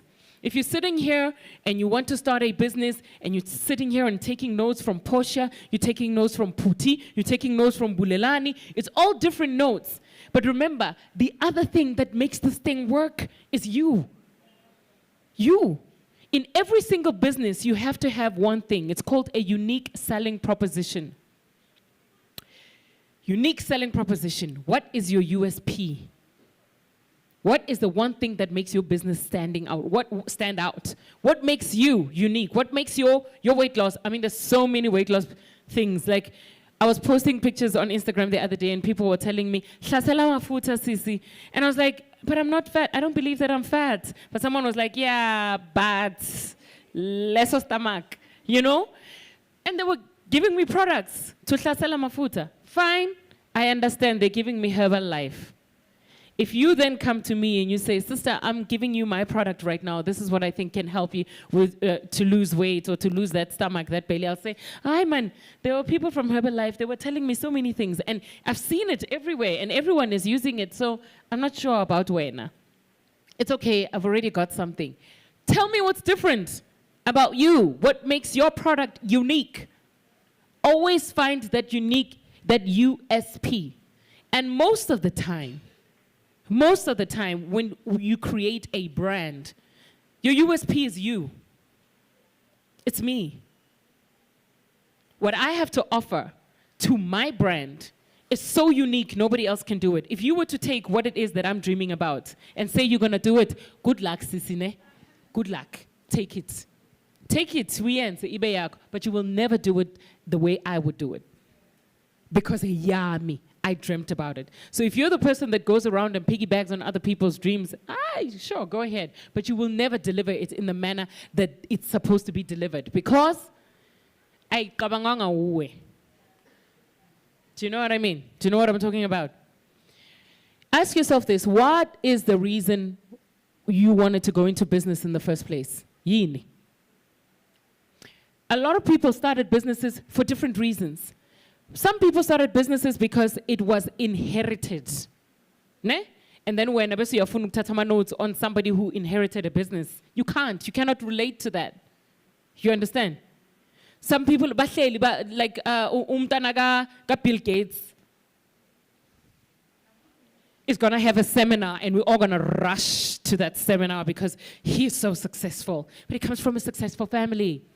You can understand maybe what those professionals around him were able to do to keep that business sustained and keep it at the top, yes, but not how he started that business, because he didn't.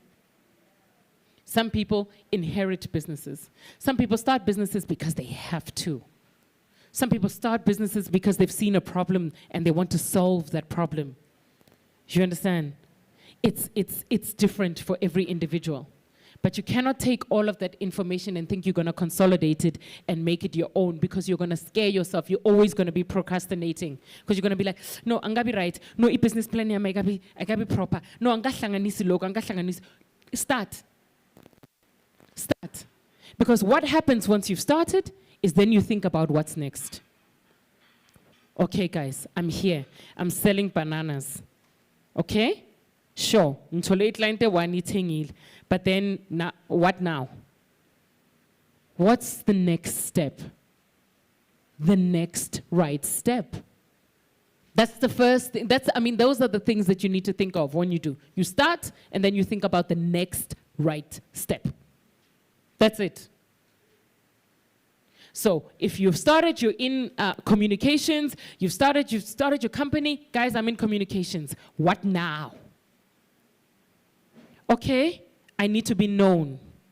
I need to be known because I'm not having anybody knock on my door. So how do I make that happen? That's the next right step. Finding a way to make yourself known. That's the next right step. Because if you think of the bigger picture all at once, you'll scare yourself. Some of you have got such big dreams. Your dreams are so huge that if you think about your dream holistically, it's going to scare you. You will freeze. You will freeze. When I think about my dream right now, Tsoga Mo Africa, what Tsoga Mo Africa is about and where it's going and what it could potentially be, I freeze every time because do you understand the magnitude of that business? It is huge. I'll tell you about it in a second. It is huge, massive. I would freeze. And then you know what happens when you freeze? Everybody starts getting in your head. You get so many people starting to tell you what your business should be doing, where your business should be going, what direction you should be taking. And then you lose your way because we are not low, mega. And it sounds, they're really good and solid ideas. They're fantastic. Ama ideas wabo upgrade. But our hambisani now la wenumeluye kona.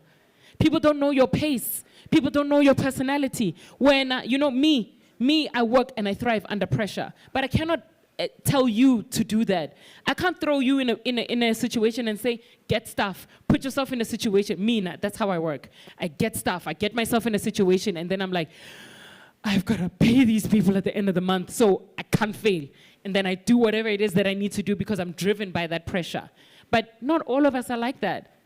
Some of us are soft, you know? But it doesn't mean that if you're soft, you can't be a business person. You can. It doesn't mean that if you're soft, you can't be an entrepreneur. You can. Being an entrepreneur means that you are... Guys, sorry. Being an entrepreneur means that you are in a space where you are thinking about things, thinking about the future, always. I can say there's a difference. I don't know, there was someone who asked a question here, a very long question. Someone who was there. The last question,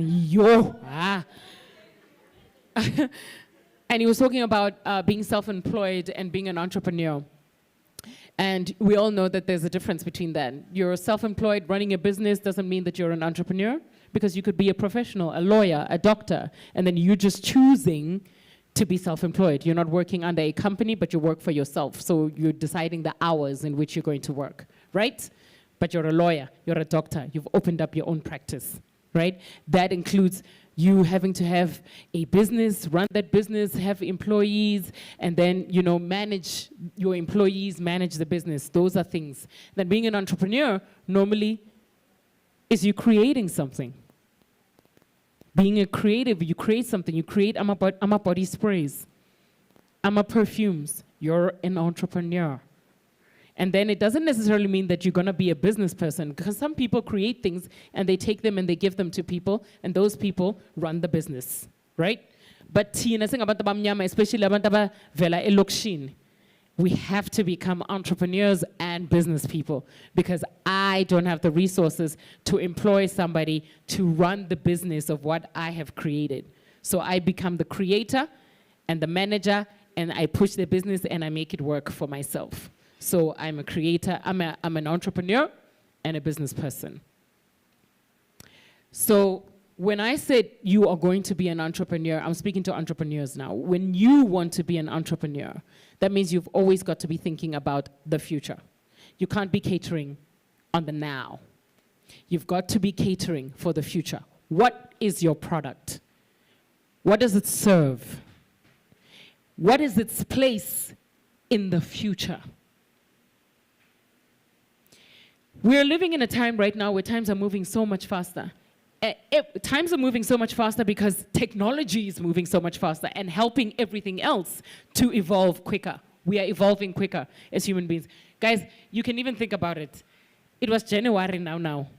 We were on level 5 now. You understand? Now look at where we are. It's almost the end of the year. time moves so much quicker, and you think ukuthi yo, in 1 year you feel like you've done those like 2 years, because you're living not only in life but you're also living here.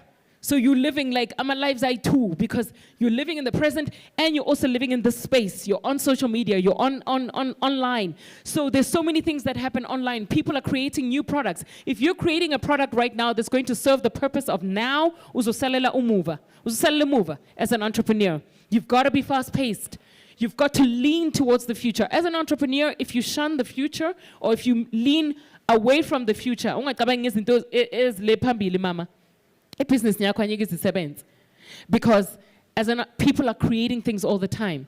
And even if you do create something, you're creating something right now, but then it serves the purpose of now. But you need to know its place in the future as well. Because if you create it right now, somebody else, Lo Sisilo, is going to take that thing and make it relevant for the future if you don't already have that plan. And that's what people are doing. They are growing other people's brands and making them their own. So basically they are taking from you and then modernizing it and making it relevant for the future. So when you create something right now, you need to be creating something that speaks to the now but has a place in the future. You need to think about that. That's entrepreneurship. That's what entrepreneurs are doing right now. Serve the purpose of the future, because that's where the world is going. We are moving fast right now, fast. People were thinking social media was just a space where we post our food. This is where I'm eating right now. I'm at is it Hangout? I'm at the Hangout. This is what I'm eating. Then somebody said, okay, people are looking, Uguti lo muntu lo is posting, this is what I'm eating, I'm at the Hangout. And she had 500 people see that. No, that's an audience. We can make money off of this, because that's what television does. Television gives you entertainment, and then while you're being entertained, they put money in front of you. They put something in front of you. So it's like infotainment, really, right? So they put information, or they put something, or they put money while you're still logged on. And that's what Instagram and social medias are about. You're still being entertained, you're entertained, or you are entertaining people, and then bam, guvela advert ya posha M. Quickly. Serving a need that you might have at that time. Oh, my skin, actually, yeah. And then you click, you tang, or you click and you follow. Someone thought, let's make money out of this. So people are creating spaces, people are creating things, and people are monetizing those things and making it relevant for the future, which is what I always say about entrepreneurship. Think about that and always put that in every single thing that you do or approach the future. Sorry. I want to talk quickly about something, or an example that someone gave me when I said, you know, my brands scare me, or my big dreams scare me. It's huge where I want to be in life. It's really big where I want to be in life. And they gave me an example, and they said, if you think about that, you're going to scare yourself, and that's why you always freeze when you think about the bigger dream. Think about it in steps. Like I said before, think about the right next step. If you see that the problem you're trying to solve is shoes, you're trying to create shoes, and your unique selling proposition is that you've seen that amasoles wabantu aphela masinya. So the big thing would be to have a good soul, like have your kind of shoes, right? Beswabis are Spice Girls. You know? Yeah, we used to call them Spice Girls. So you're thinking, have a lasting shoe, have a lasting soul.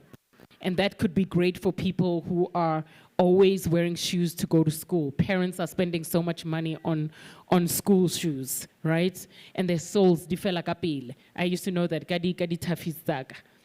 And I think Tafis did that because they changed their soul. Their soul was now plastic, which nesa feli kapil. Which was really horrible because in winter, plastiki is like, yo, yabanda. In summer, plastiki yashiza. But it served the purpose because I could have those shoes for longer, right? So they solved that problem. And then, but if you now want to think about where you're taking this thing, it's not just the soul. Now the next thing is you want to make the shoe more beautiful. Or because you've tackled the sole, now think about the leather on the shoe. Now leather iyaphela on top. So what do you need to create? Create something that can last as long as the sole that you've created. Now you're moving forward. Then you start looking, no, we're spending a lot of time, abantu bethu abakwazi ukufasa ama intambo, ne? Yeah, ama laces. Now let's not make laces anymore. Let's make a zip. It's quick. Let's save time. Nabantwana bayakwata because mele washe ama shoelace wabo nan. So let's not do that. Let's make a zip, or let's maybe even close it off completely. So it's one step at a time. And then in about 5, 6, 10 years, 15 years, you have done an entire shoe from just one problem that you wanted to solve. And from the dream that you had.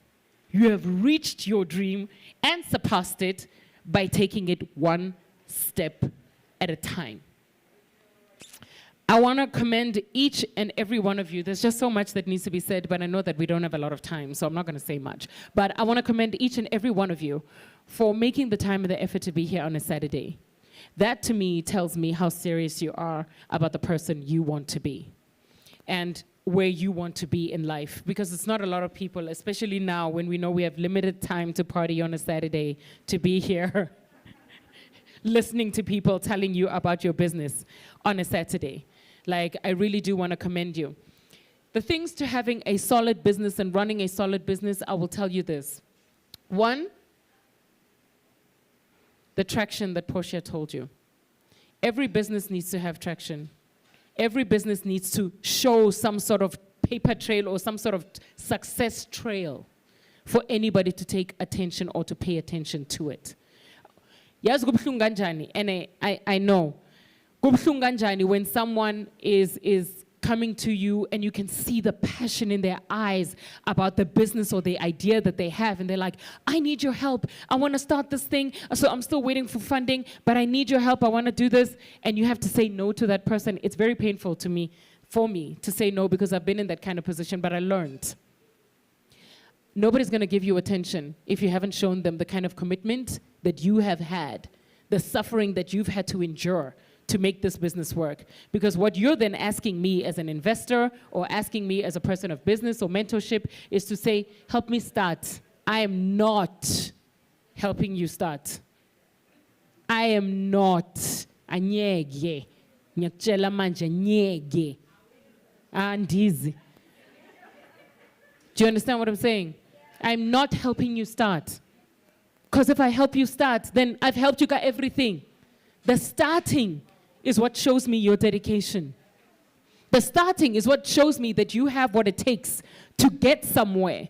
You know what needs to happen. You've felt majwe on top of your shoulders. For me to be able to trust you with my money. For me to be able to trust you with my time. And trust me, I value my time more than I do my money. Because that is the biggest asset that I have, you guys, in life. In fact, all of you. Time. Time. Because nobody can give you that. Money is replaceable, but your time is not. Therefore, I choose who to give my time to. And you've got to be worthy of it. Think of it as ukuthi lo sisi uyazibona, it doesn't matter. Your time is valuable. So remember that the next time you ask someone to help you out in your business. Remember that. Their time. You're asking them to give their most precious resource or asset that they have to you. Why? Why you? Why?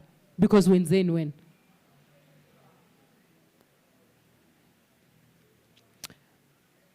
Next thing, staffing. People who have businesses that's going to need staff. Hey, Mina, yes, I've just been cursed, really, because I have a passion for young people. I love young people, and I love to give young people opportunities because I know what it's like. You're out of school, you're driven, you want to get a job. And then, Besabatini, you've just studied. You're out of the township, you've studied. It's a big accomplishment for anybody from the township to have made it, have a qualification. Besuya kokota, still see, hi, I'm looking for a job. Besabati, do you have experience? From where? From where? That's why I'm knocking at your door. It's so painful because other people, I shan't mention who, pick up their phone. They already have their own businesses, so their kids can intern in their own businesses. And they pick up the phone, they call, Van Riebeck, my child is coming to intern at your company. They've got those advantages. Do you understand? Asinaw, lauma advantage, tina bantu basekasi, we don't. So that's why when I start my businesses, in all of my businesses, I employ young people. I want to have them in there because I want them to have the experience. But the attitude of young people, the attitude, guys, ibhlungu. Young people don't want to work. Young people want to get out of school, have their first job, and buy their first car from their first job.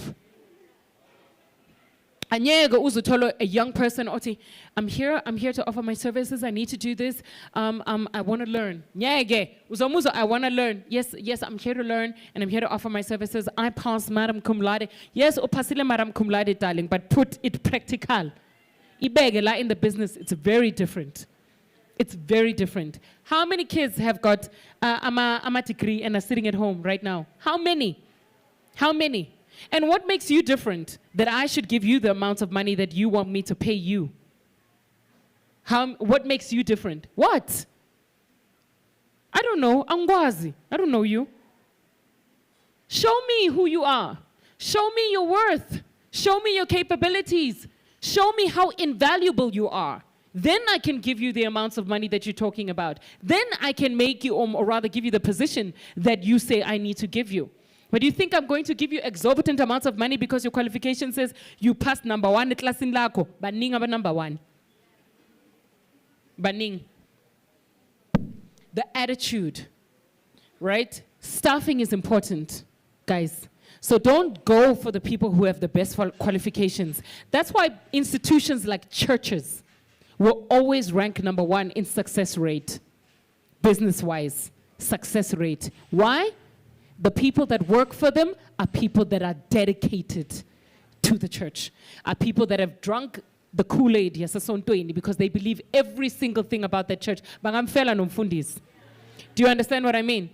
Because they believe in every fiber of their being for the thing that they're working for. So have the right people work for your business, even if it means that you will reach your target or your goal 2 times as long or twice as long or 3 times as long as you've initially set for yourself. Have the right people work for your business. I work now with Tsoga Mo Africa. I work with a lot of young people, and they've got your attitude at bad, but I need them. If I had said, guys, I can't, I just have to have them, it doesn't matter. Tsoga Mo Africa won't work. It will die in 3 months. It will die. Now, I've set a target of myself to reach in 6 months.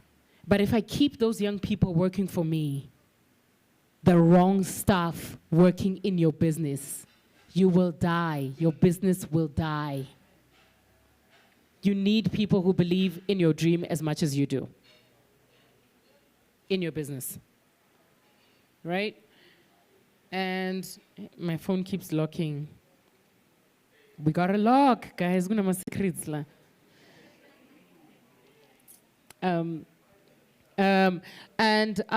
The importance of making sure that every single thing that you do in your business or every single thing that you do to your companies speaks in the direction that you want to go. Your end goal. Your marketing must speak to your end goal. The people, the way that you present yourself must speak to your end goal. Every single thing that you do must speak to that. I'm not saying that think about the end goal all the time because you're going to scare yourself, as I've said before, but think of your end goal in the decisions that you're making for your company. So, that's your end goal. What you want your business to look like at the end, that's your end goal. How you want people to perceive your business, that is your end goal. When Moenza make decisions as a business to the next step, that next step must speak to the end goal. Says Usana, it's ngalo. Right. So Karabo was telling me that my time, guys, and there were so many points that I need to, and okay, let me wrap it up because I need to speak about Tsoga Africa. Okay, cool. So, as I said, I love the fact that you guys are here. I love the fact that you guys want to start businesses. You want to own things, and I love that. And I want that to spread. Tell your kids about it, because we as South Africans, especially black South Africans, need to be owning businesses that run this country. We cannot be 75 or 73% of this country and still be the suffering class in this country. That has to stop, which is why I decided to start Tsoga Mo Afrika. Because if you think about it, this budget speech is going to come. The president is going to do the State of the Nation address. And you know they're always saying things like, oh, the economy of South Africa has risen. It is great. But if you think about who is the economy? What is the economy? We are the economy. People in the townships are the economy. Why is Pick n Pay? Ask yourself this. Why is Pick n Pay, a brand that is doing so well in urban places, decided to come to the township? Why Pick n Pay Vule Township in? Why Checkers Vule Township? Why? Because that's where the money is. And they have seen this and they have realized this, that this is where the money is. Forget Sandton, because these people are shopping online. They're shopping Dubai. They're buying their groceries from wherever, Gupi, you know, oh no, I only eat organic things. So they can afford to wait 1 month for their groceries to come through, shipped from wherever. You understand? So forget that market. We want the market that is spending every single day. And who's that market? That is the people in the township. Meliyothenga ama-veg wakho every week. Akuna ukuthi anyeke uzudlule Pick n Pay, anyeke. And they're capitalizing on that. But all of that is not owned by black people. All of it. That money goes into that Pick n Pay that you save, that what, and then it leaves the township. Because so we're happy to be employed. So happy to be employed. Halala,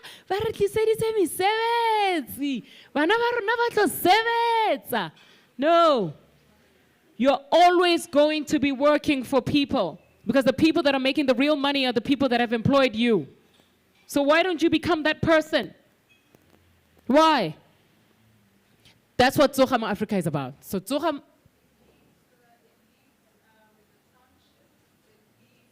yes, it leaves the country too. The money that you take into Pick n Pay leaves into to wherever. Isuke township ini, iago Van Tonder. Van Tonder is sitting at beach.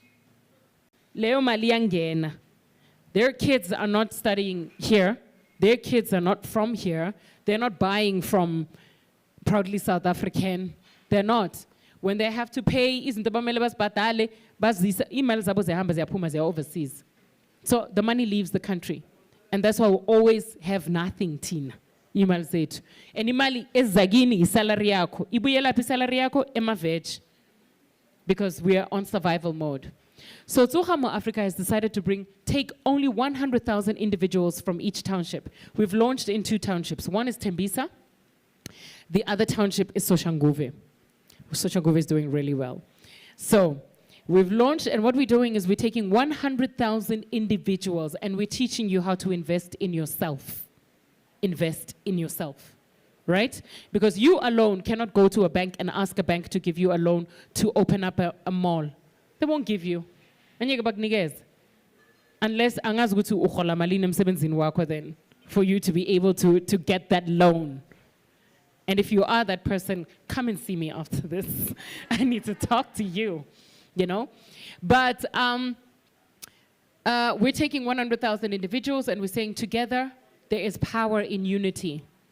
We can make it if we're together, right? And it's difficult because black people don't like each other. We don't. We really don't like each other. And it's the truth. And I will tell you that for sure. You know? And there'll always be these things that keep us apart because it favors abanye, I will not say who, when we are apart. When we're together, see 100,000. What we do is we take out 20 rands per month. 20 rands per month, all 100,000 of us. You can take out your calculators, anybody who has, or anybody who wants to check this. 20 times 100,000 people. So it's 20 times 100,000. And we're doing this only for 6 months. So times 6, that gives you 12 million. So in 6 months, we will have raised 12 million from just 20 rands a month. See, 100,000. From that 12 million, we're going to build an essential store. Essential store, I'm talking things that people need every single day. So sizo build a U-Save or Pick n Pay or a standalone one. Pick n Pay or a U-Save or a filling station, right? Because what you need, things that we need to live, petrol. No more having a taxi. You need the taxi to run. So you need petrol or you need food. Those are the two most important things that you need. So what we're going to do is we're going to buy land. Buy land. Land ownership is important. When you buy land, then you build on that land. The people that are eligible to bid for building on that land are people who are from the 100,000 people that we have. So if you have a construction company, or if you have a signage company, or you have a security company, you are the only people that are eligible to bid for building, making that structure stand, right? Then who are the people that are going to work at that Pick n Pay? Who? The 100,000 people. So if you, you don't want to work there, but you've got a son, or you've got a brother, or you've got a cousin that needs work, that person will come, give us your membership number and say that I'm a family member of member number 234444. We verify that, and that person is able to have a job. Because if you, our family, is working in our store, we want it to thrive.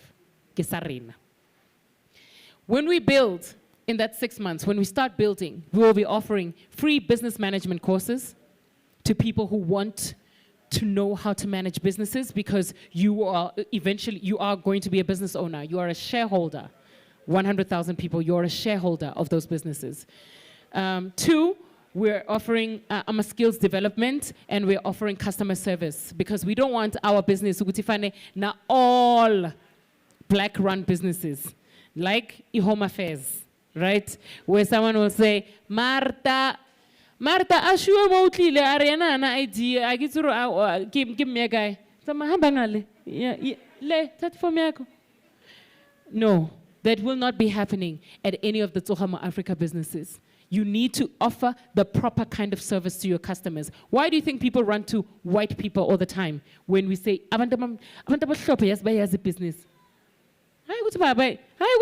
Business. Black people, we know business. The problem is that attitude, customer service. When you say you're going to open at 6, open at 6.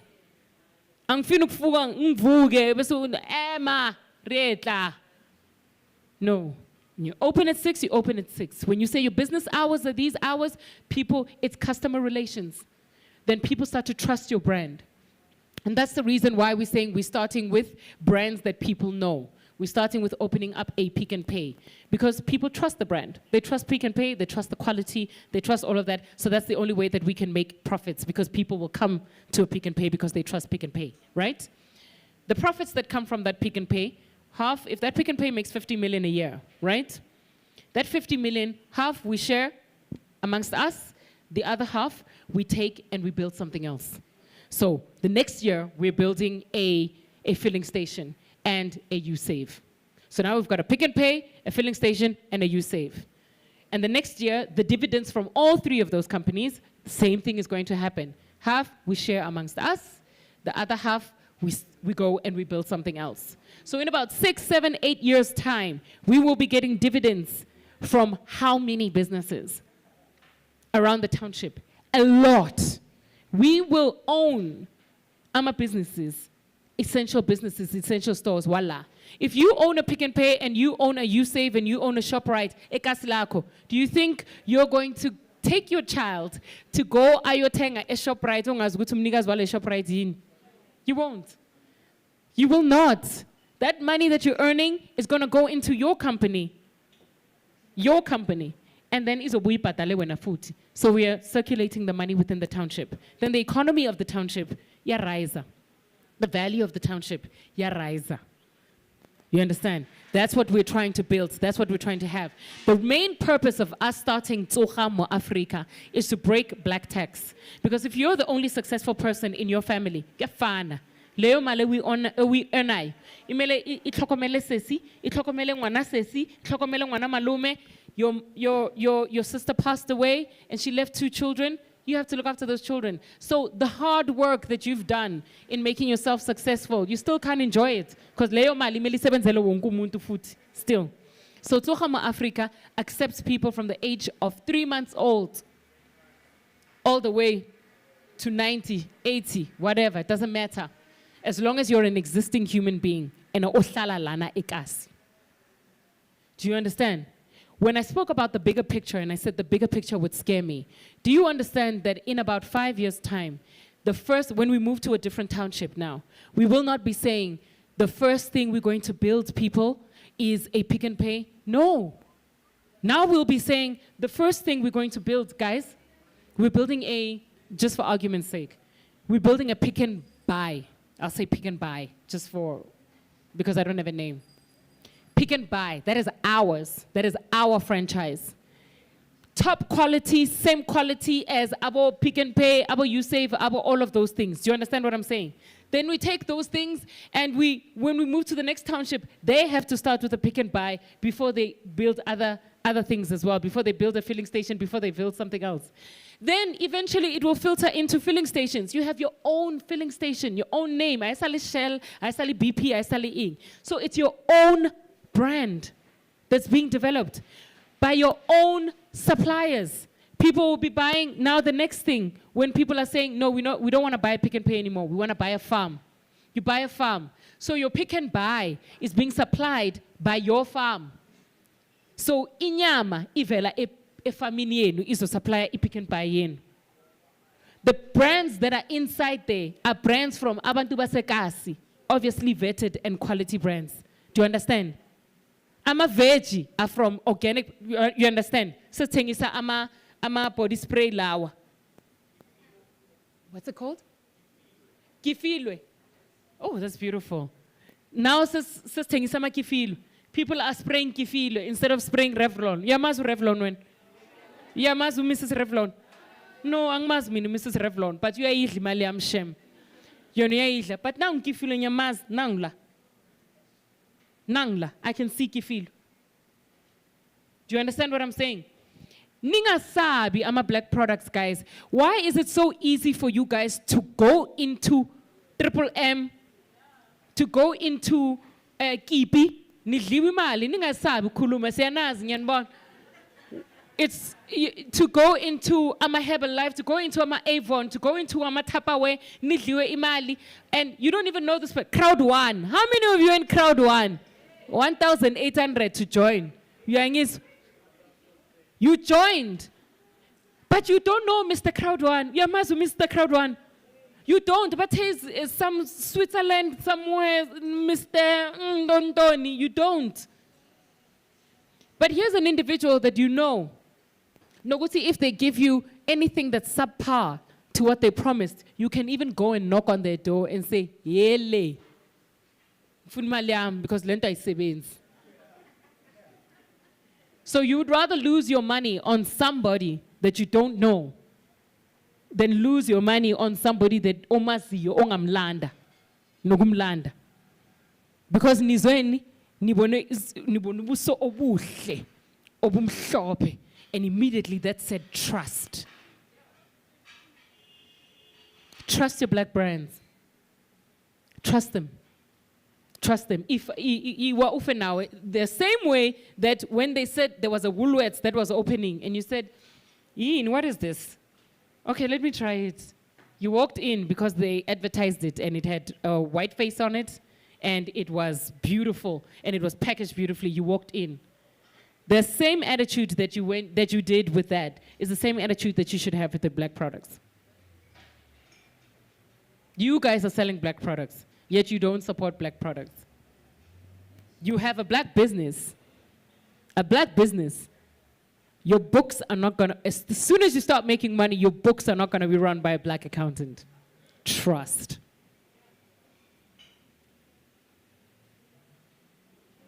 Our people can. Trust in our people. You know why I'm saying trust in our people? Because you're asking them to trust you. I won't trust you if you don't trust me. Then something wrong with you. Trust in our people. Okay? And I think I'm done.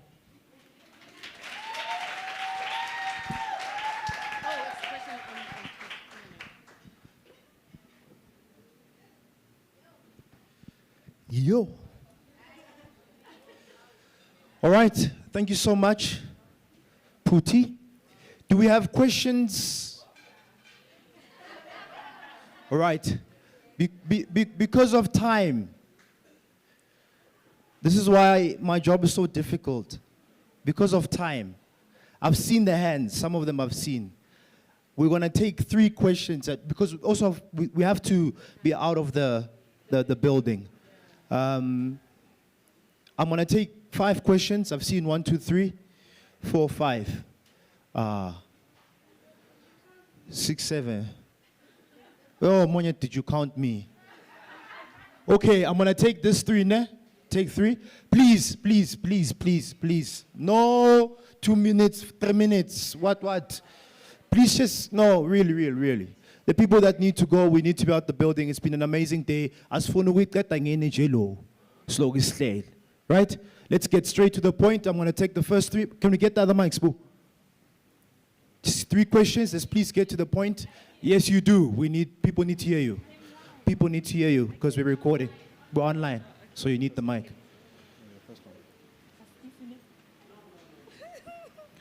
Right, so let's go, Mama.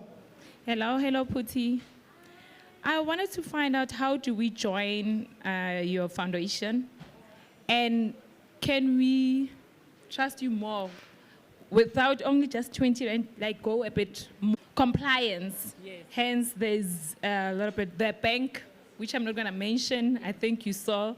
We trusted her, but because of compliance, she's black. She has a great idea, and I'm hoping that she can. We also trust you, but consider the 20 rand. I'm not sure my entrepreneurs, maybe to be maybe 500, maybe. I'm speaking for myself, not mina kumela mina. Na lang bona. Uyabona like yeah 500 or yeah along those lines nje uyaphezulu.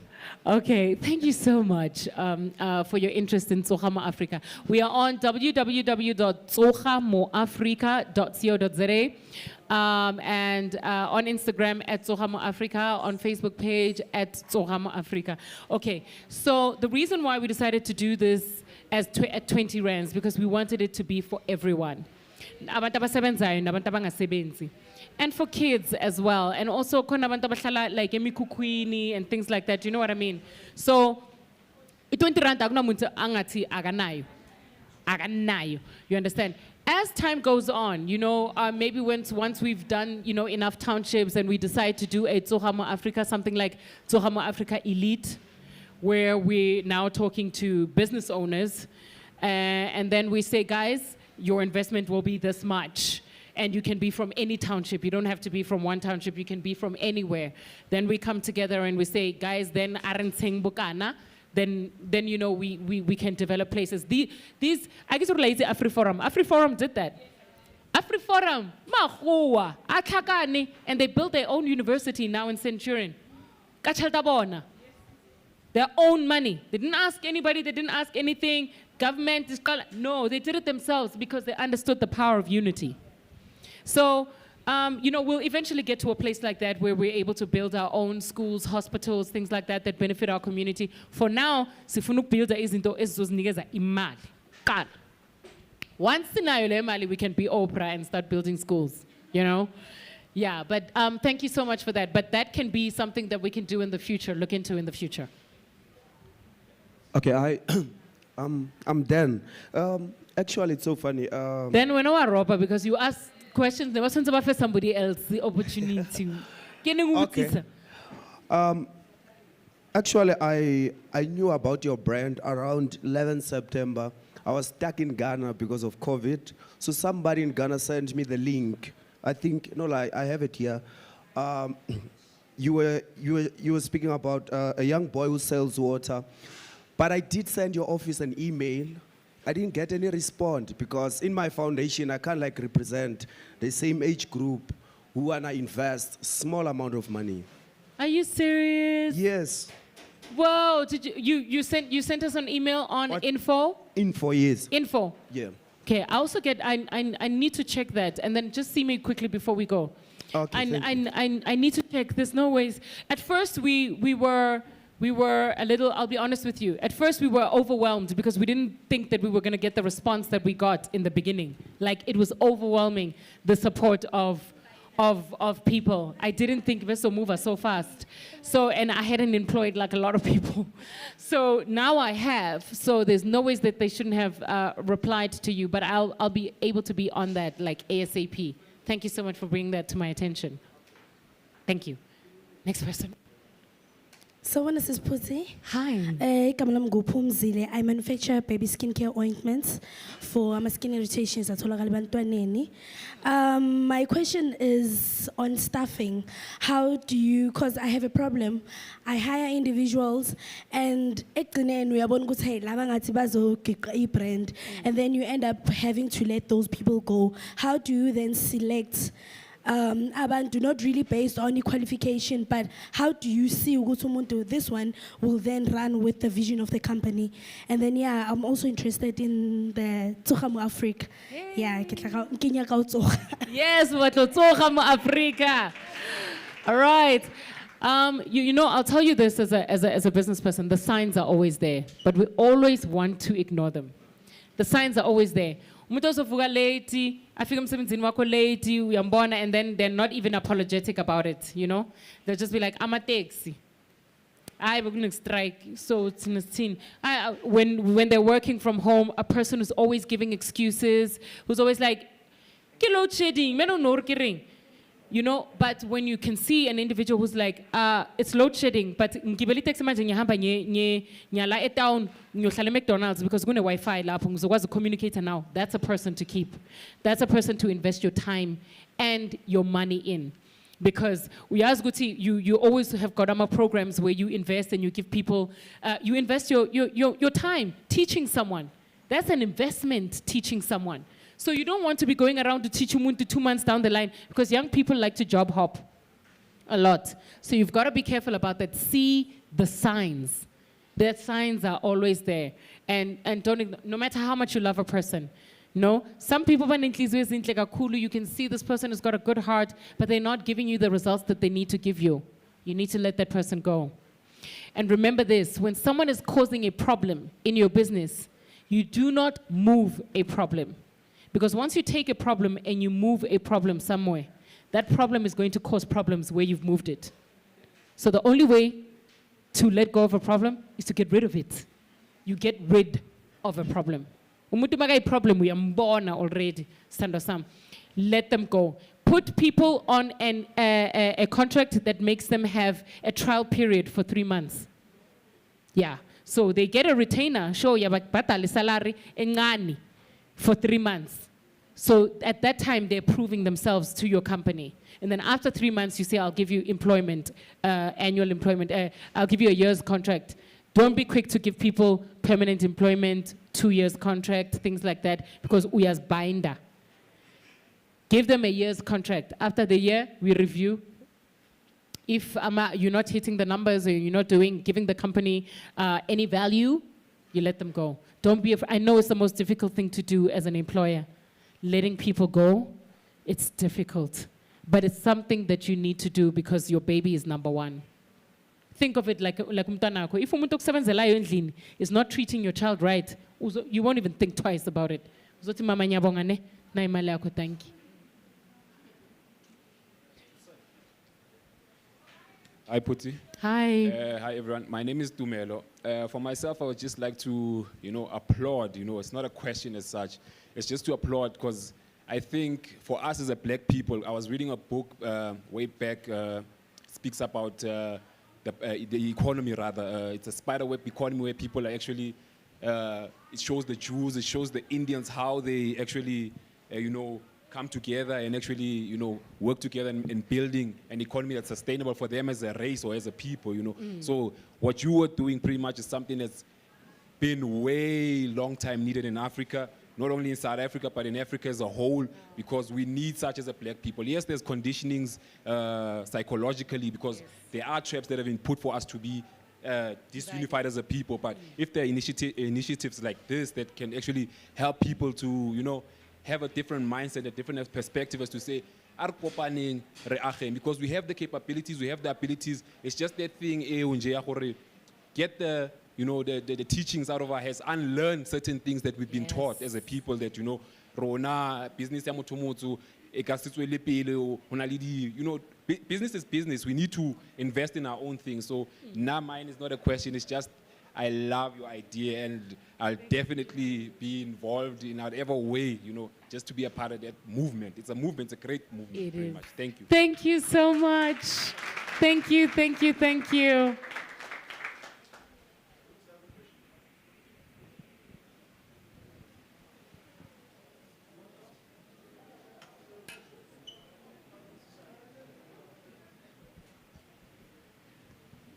Hi, Sis Putty. Hi, darling.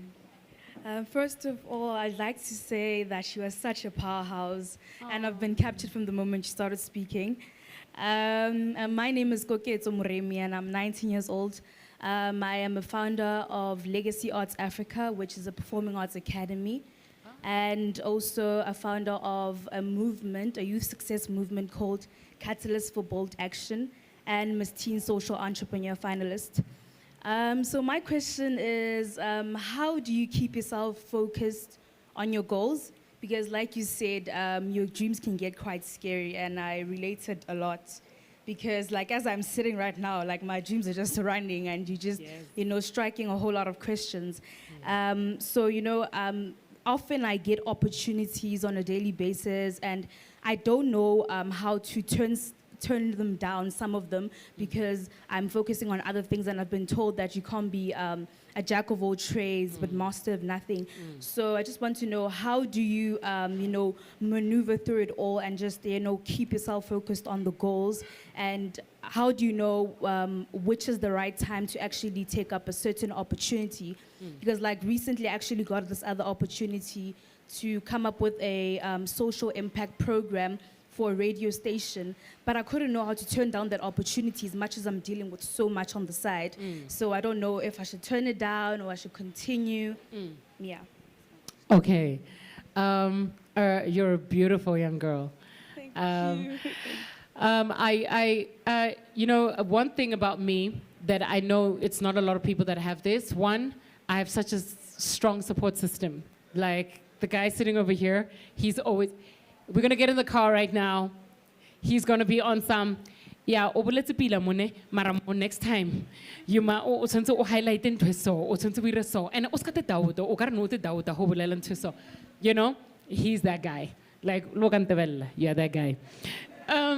But I have a strong support structure around me. I'm very careful about the people that I have around me and the people that I share my dreams with. The thing is, you can't share your dreams with everyone, because as much as I have a lot of willpower, it can take one person to just destroy my confidence at the time. And we are different people, human beings, different personalities. Omunye umuntu, if they go through half the things that I go through, angafa. But because I'm much stronger, I'd be able to take it. I'm in the entertainment industry. Don't think I don't know. You guys, you type and say, and some people, it makes them crumble. But me, I've learned from a very young age, because I've been in the industry from a very young age, so I've learned to toughen up. But my support structure is very tough.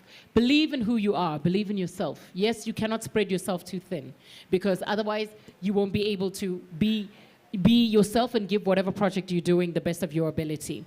Having the ability to say no is one of the hardest things one has to learn. And I'm so glad and proud of you that you were able to do that, because you see that you are busy with something right now. Opportunities will come.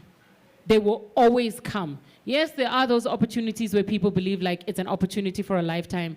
Yo, guys, I cannot miss this. But remember, does it speak to your end goal? Is the opportunity that's coming right now going to divert you in the different, it's a great opportunity, right? But does it speak to your end goal of what you are doing right now? If it's there to assist you in getting to the next step, then yeah, by all means take it. But if it doesn't, then unfortunately that's how you decipher whether you take that opportunity or not. Remember I said, with every single thing that you do, sit down and think of the next right step. And if the next right step speaks to that opportunity, ziyakhulumisana, then you can take it. But if it doesn't involve that, you cannot take it. You'll be going astray. That's how I get myself focused and bring myself together, because everybody has got opinions on bettering yourself and bettering your business. Trust yourself. You know how to get there. Trust it. Trust it. You already know. Okay? Thank you so much. I'm also an aspiring media personality, by the way. I'd like to be an actress. So I feel like I could use some mentorship from you, and I'd like to join Tsogamo Africa as well. Oh my gosh, please do, please do. You said you have an arts and what? It's a Performing Arts Academy. Performing Arts Academy. Yes. So you've got people who are learning to be actors, presenters, and things like that. From what age to what age? From 6 years old. From 6 years old? Yeah. To what? To, up, any age. Look at the Tsogamo Africa page right now, because Tsogamo Africa is going to start a series. So we'll be looking for actors, we're looking for people who want internships for lighting, camera, sound. We're taking people who are part of academies from AFDA, from Pro Arte Alphen Park, people who are in the arts, who have got, for crew, we need people who are in the arts, right? But for actors, anybody who has the ability or the skill. So keep on looking, because that post is going to come out really soon, and your people can apply or come audition. Thank you so much, Ms. Puti. Great.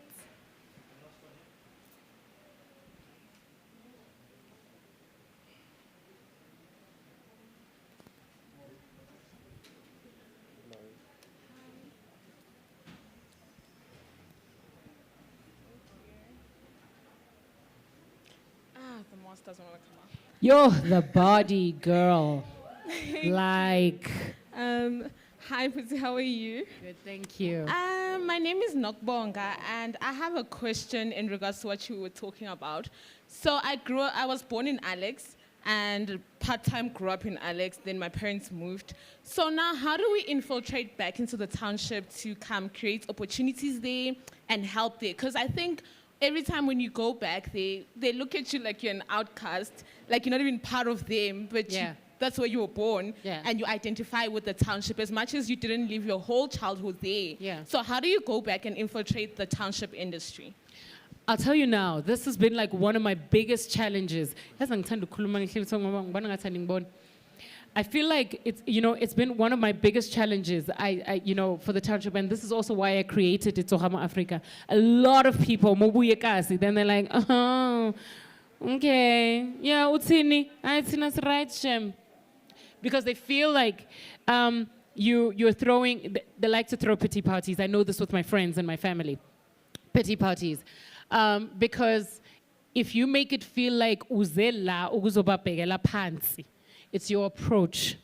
In every single thing that you do, remember, people always project, right? So sometimes people's rejection of you is just something that they're projecting. It's the way that they feel most of the time, right? So they want to push something away before it can reject them. So remember, in every single place that you try and infiltrate, you cannot use the same approach for the different kind of clientele that you have. Learn how to speak to abantu basekas. You cannot come there and get lung sakho, because they're going to be like, oh. you know, model C, because you know the mentality already, right? So your approach must be different. Learn the ways to communicate with your target audience. That's number one, and that's key. Guys, because nabantu basekasi most of the time, and I'll say this, people always feel like, siraiti, why utangutu usenzeli favor? Tangutu uzela uzosenzeli favor, ngoba tangutu wena ungcono, tangutu uzo offera ini. Oh shem, sisi right tina. Tina kaya siyadla, uyazi ukuthi mama miyasebenza. Tina, like utangutu lento yase TV, utangutu abantu bayastava, township, it's not us, shem sisi. Tina kaya umama muyeza, uyapheka, usinikeza ukudla, abantwana basekhaya bangena isikolo, ngeChristmas sinimpahla zeChristmas. So ungazongitshela ukuthi thina siyasafara, you're trying to help us in the township. So a person like that, how do you get through to a person like that? You got to learn how to break that boundary. It's sensitive because you got to understand where that comes from. You understand? So you got to be sensitive to abanjalo. Understand how to penetrate that, which is another story for another day. I would go on forever. All right, that brings us to the end of the question and answer session. Yes. Puti, thank you so much. Thank you for coming through. Thank you for believing in tea. Yes. And for sharing your story. The platform is open, and we wish you all the best with Tsoga Mo Afrika. Yes. We hope that it goes just beyond a commitment in words. Yes. Because I don't know, maybe the platform is here, or you just really feel it. Yeah. But it goes beyond that, and you grow when you go international. So we wish you all the best. Thank you so much, guys. Puti from Tsoga Africa. Let's put our hands together one more time for Puti. Thank you. Thank you for your love. Tsoga Mo Afrika, Tsoga. Vuga mtomnyama, vuga. Allah, Allah. All right, we've come to the end of our session. It was a long session. Thank you so much for sticking. You could have left. I saw a lot of you were writing notes. And I do hope that it's not what I call in my session some feel-good session. Like, you feel good now, you're inspired. And then you don't implement what you learned. So I do hope that once we finish these sessions, Nani, you go and implement what you've learned. And you come up here next time. I've said this, doing it for the last 10 years. It's not exciting seeing the same person sharing the same story. Siyasazi the story. So we want you to come and share your story. That's why we have the platform of tea. It's not for us. We are to help you. So they spoke about compliance. If there is a section of your business that you don't understand, that you need help with, go on the platform, tell us. T, we need to learn how to do 1, 2, 3, 4. Then T, Nasenzani, we go and get the people to come and share their knowledge. Because if it's for us, then why do we exist? We are to help you. Utimao Figala, you've been here for 5 hours, some of you 6 hours. Time. You could have been elsewhere. You come to a tea session, it's not something I'm really interested in, and you leave with nothing. This platform is for you. It's for you. I'm Manspudaman sales, young Paizis. Then we bring people who specialize in sales to come and teach you. Right? The platform is for you. One last announcement, and this is a big one. This is a big, big one. Digital skills for township businesses. How many of you, by show of hands, could do with a course that could help you grow your social media online presence? It's nice to have, I said, they were saying to me, yeah, but Sbu, why aren't you posting? I'm like, I'm in Angzueling logging post, I want buy like abating. Some of you, you've created online businesses, and you've created that platform so that you can make sales, right? But somehow, you don't know maybe how to post, how to get a bigger reach. So, join us for tea with Facebook as we host a series of virtual workshops on how you can best utilize online tools to enable your business to have an online presence and generate sales. You go onto the Twitter account of Join Us for Tea. Uzobona lapa top. There's a register link. Get onto that link. They'll send you information. And I think our next session is on the 7th of October at the comfort of your home. Specialists from Facebook teaching you how you can grow your presence for free. Shapelang Timatso Homan.